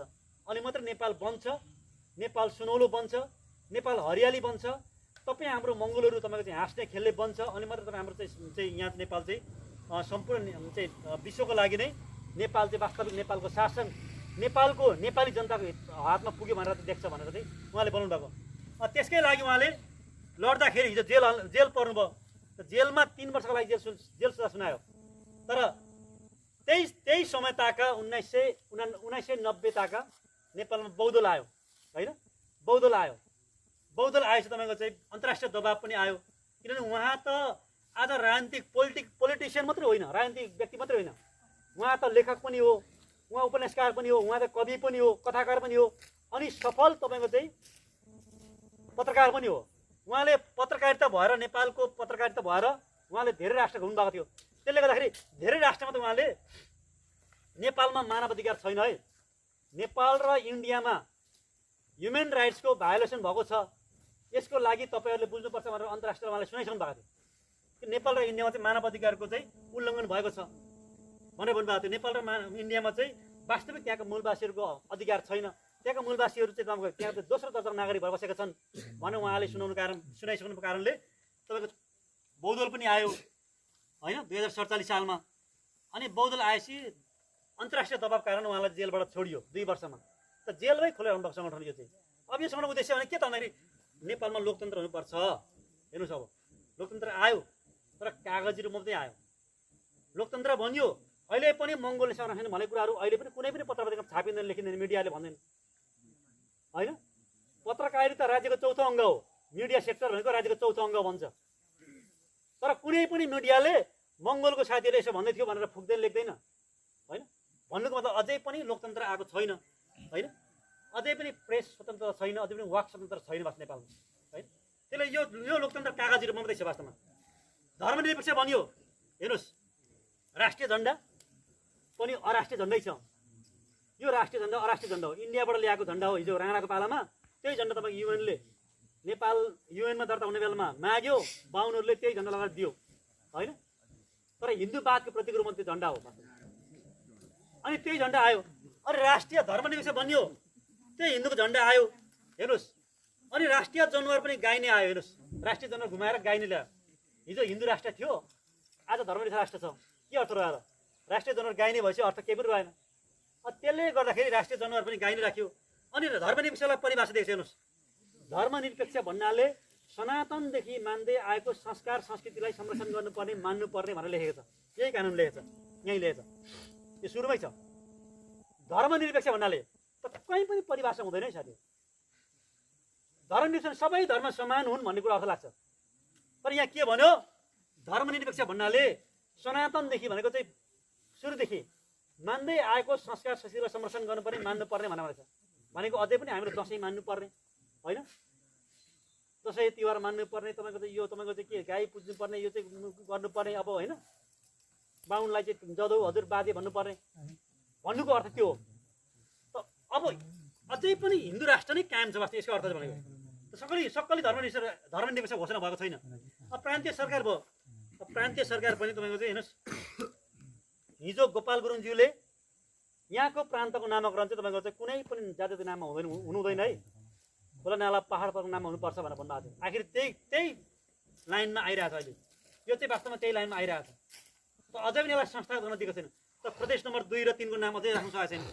सिधै चोमलुङमा प्रदेश राख्दा के फरक पर्थ्यो र सिधै सगरमाथा प्रदेश राख्दा के फरक पर्थ्यो र होइन। तर अझै पनि यिनीहरू आज तपाईँको 2.5 वर्ष भयो, प्रदेशको चुनाव भएको 2.5 वर्ष भयो। त्यो प्रदेशको नियमले के भनेको छ भने प्रदेश सभाको 2/3 बहुमतबाट प्रदेश सभाको नामकरण गर्ने भनेको छ। तर प्रदेश सभाको नामकरण गर्न सकेको छैन अझै पनि होइन। त्यसले गर्दाखेरि अब यी तीनटा कुरालाई मजबुत गर्दै, यी तीनटा कुरा संस्था गर्नको लागि नै वास्तवमा एमएनओ जन्मेको हो। आज एमएनओ मङ्गोल नेसनल अर्गनाइजेसनको स्थापना भएको यो तीनटा कुरालाई संस्थागत गर्न लागि हो। यो तीनटा कुराहरू नभएसम्म तपाईँ हाम्रो मुक्ति सम्भव छैन। किनभने हामीले भन्ने गरेका छौँ कि लोकतन्त्र हाम्रो प्राण हो। लोकतन्त्र र एमएनओ भनेको नङ्ग्रा मासु हो। यो नङ्ग्रा मासु हो, नङ्ग्रा मासुको रिलेसन छ। यहाँ कसैलाई माया छैन लोकतन्त्रको। लोकतन्त्र चाहिँ जाओस् जतै फलाम कुदोस्, माया छैन। आज हेर्नुहोस्, कानुनले फ्याँकिसकेको राजतन्त्र अथवा राजाको शासनलाई कानुनले फ्याँकिसक्यो। त हेर्नुहोस् त खुल्लाम खुल्ला यहाँ त के छैन, हामीलाई लकडाउन भनेको छ, सभा गर्न पाउँदैन भन्छ लोकतन्त्रवादीलाई चाहिँ। अनि राजालाई त्यो ज्ञानीको चाहिँ पार्टीलाई खुल्लाम खुल्ला कार्यक्रम दियो कि दिएन हेर्नुहोस्। त्यो कानुन विपरीत छ वास्तवमा, त्यो कानुन विपरीत छ हो। अहिले आएको छ भने भन्नुको मतलब के भने त कानुन विपरीत भयो भने किन गर्न सक्यो भन्दाखेरि अहिले आएर प्रगतिवादी भने पनि लोकतन्त्रवादी भने पनि यो काङ्ग्रेस एमाले भनेको तिनै राजावादी नै हो। म खुलेरै भन्छु वास्तवमा काङ्ग्रेस एमाले यो कम्युनिस्ट भनेको राजावादी नै हो। यिनीहरू कहिल्यै पनि लोकतन्त्रवादी हुन सक्दैन। त्यसकारण उनीहरूले खुल्लाम खुल्ला संविधानले वर्जित गरेको कुराहरू होइन, संविधानले वर्जित गरेको। अब लोकतन्त्रमा तपाईँको राजावादीहरू तपाईँ चलाउन पाउने वास्तवमा यहाँ त खुलेम खुला राजा आऊ देश बचाउने रहेछ होइन। त खुलेम खुला आइरहेको छ। त्यसले गर्दाखेरि नेपालमा कम्युनिस्टहरू चाहे काङ्ग्रेसहरू लोकतन्त्रवादी बन्न सक्दैन। यिनीहरू कुनै न कुनै हिसाबले इन्टरनल रूपले यिनीहरू त्यो आन्दोलन सरिक भएकै छ वास्तवमा। क्या उनीहरूलाई आफ्नो धर्मको माया छ। अहिले के भन्छ गाउँ गएर हेर्नुहोस्, सुन्नुहोस्, होइन हिन्दू राष्ट्रको लागि त हामी लड्नै पर्छ वास्तवमा होइन। राजै ठिक रहेछ भन्छ, राजै ठिक रहेछ, हिन्दू राष्ट्र लड्नै पर्छ, हिन्दू राष्ट्र नै हाम्रो अस्तित्व हो, हाम्रो चाहिँ अधिकार हो होइन। अब धर्मेश्वर राष्ट्र भयो, यहाँ चाहिँ तपाईँको चाहिँ अब यहाँ के अब बुद्धिस्ट अरे के अरे या क्रिस्चियन अरे भन्नु थालिसक्यो अहिले। त्यो भन्नुको अर्थ के हो त? अब तपाईँ हामीले बुझ्ने बेला आयो। त घुमाइ फिराइ बाहुन क्षेत्रीहरू लोकतन्त्रवादी बन्न सक्दैन भन्ने कुरा यस्तो प्रमाणित गर्छ वास्तवमा। त्यसले गर्दाखेरि अब नेपालमा लोकतन्त्र भनेको हाम्रो प्राण हो, धर्मनिरपेक्ष भनेको हाम्रो मुटु हो, अनि प्रान्तीयता भनेको हाम्रो अङ्ग हो। यो हाम्रो मुटु होइन, हाम्रो प्राण र हाम्रो अङ्ग, यो तीनटा कुरा भएपछि मात्रै हामी सक्लो मान्छे बन्न सक्छौँ वास्तवमा। हामी वास्तव जीवित भएको महसुस गर्न सक्छौँ। त्यो सँगसँगै मानव अधिकार हेर्नुहोस्। अब मानव अधिकार मैले कुरा गरेँ, मानव अधिकार भनेको मान्छेले मान्छेको अधिकार पाउनुपर्छ है भन्ने कुरा हो होइन। मान्छेले मान्छेको अधिकार पाउनुपर्छ। नेपालमा मानव अधिकार छैन भन्ने कुरा के त भन्दाखेरि त यो नेपालमा पटक पटक संविधान बने हेर्नुहोस्, पटक पटक संविधान बने पनि तपाईँ हाम्रो अधिकार त्यो संविधान लेखिएन। हामीले आन्दोलन गर्नुको उद्देश्य के त? संविधानको मूल कानुनमा सबै जनताको अधिकार बराबर पर्छ है। त विश्वको कुनै विश्वको चाहिँ संयुक्त राष्ट्रसङ्घको दस्तावेज के लेखिन्छ भने विश्वको कुनै पनि राष्ट्र विदेशीले शासन गर्न पाउँदैन, विदेशीलाई शासन गर्ने अधिकार हुँदैन भनेर भनेको छ। तर नेपाल र इन्डिया आज विदेशीको हातमा छ, विदेशीको पन्जामा छ। त्यसले गर्दा नेपाल र इन्डियाको प्रगति भएको छैन होइन। इन्डियामा पनि त्यही हो। त इन्डियामा त केही भयो, तर नेपालमा अझै पनि भएको छैन वास्तवमा। यहाँ किनभने विदेशी साम्राज्यवादीको हातमा नेपाल र इन्डिया छ वास्तवमा होइन। इन्डियामा पनि 15% बाहुनको हातमा छ, नेपालमा पनि 20% बाहुनको हातमा छ होइन। 20% हिन्दू आर्यको हातमा छ। त्यसले गर्दाखेरि नेपाल नेपालमा संविधान हेर्नुहोस्, संवैधानिक व्यवस्थाको सुरुवात भएको वास्तवमा 4 सालमा हो, जुन बेला राणा थियो होइन। 4 सालमा संविधान बनाउनुपर्छ भनेर सुरुवात भयो, संविधान बनाए, तर त्यसलाई इम्प्लिमेन्टेसन भएन, त्यसलाई कार्यान्वयन भएन, त्यो संविधान लागू भएन। अनि तपाईँको चाहिँ 7 सालमा राणा शासनको अन्त्य भयो, अनि 7 सालमा फेरि अब चाहिँ प्रजातान्त्रिक संविधान बन्यो होइन 7 सालमा। तर त्यो 7 सालको संविधानले पनि तपाईँ हाम्रो अधिकार सुनिश्चित गर्न सकेन वास्तवमा। क्या हरेक कुना, हरेक नियम, हरेक धारा बधारहरू तपाईँको तिनीहरू बाहुन क्षेत्रकै हितमा बनियो। त्यसले गर्दा तपाईँ त्यो आन्दोलनले फेरि पनि तपाईँ के गर्यो भने होइन अर्को संविधान बनाउनुपर्छ भन्ने कुरा आयो होइन। 2015 सालमा फेरि अरू संविधान बने, 15 सालमा 7 सालमा एउटा संविधान बन्यो, 15 सालमा एउटा संविधान बन्यो, त्यहाँबाट फेरि 2019 सालमा अर्को संविधान बन्यो। अनि यसमा पनि तपाईँको यो सबै कुरा संविधान तपाईँको चाहिँ फेल हुँदै गयो। अनि 2047 सालमा पनि अरू संविधान बन्यो, बिचमा तपाईँको चाहिँ जनमत सङ्ग्रह कुरा आए, 47 सालमा संविधान बन्यो। अब यो 47 सालको संविधान बन्दाखेरि तपाईँ के छ यहाँ चाहिँ बहुदलको व्यवस्था आयो। अब बहुदलको व्यवस्था बन्यो, तर मङ्गोल नेसनल अर्गनाइजेसन कहिले 1900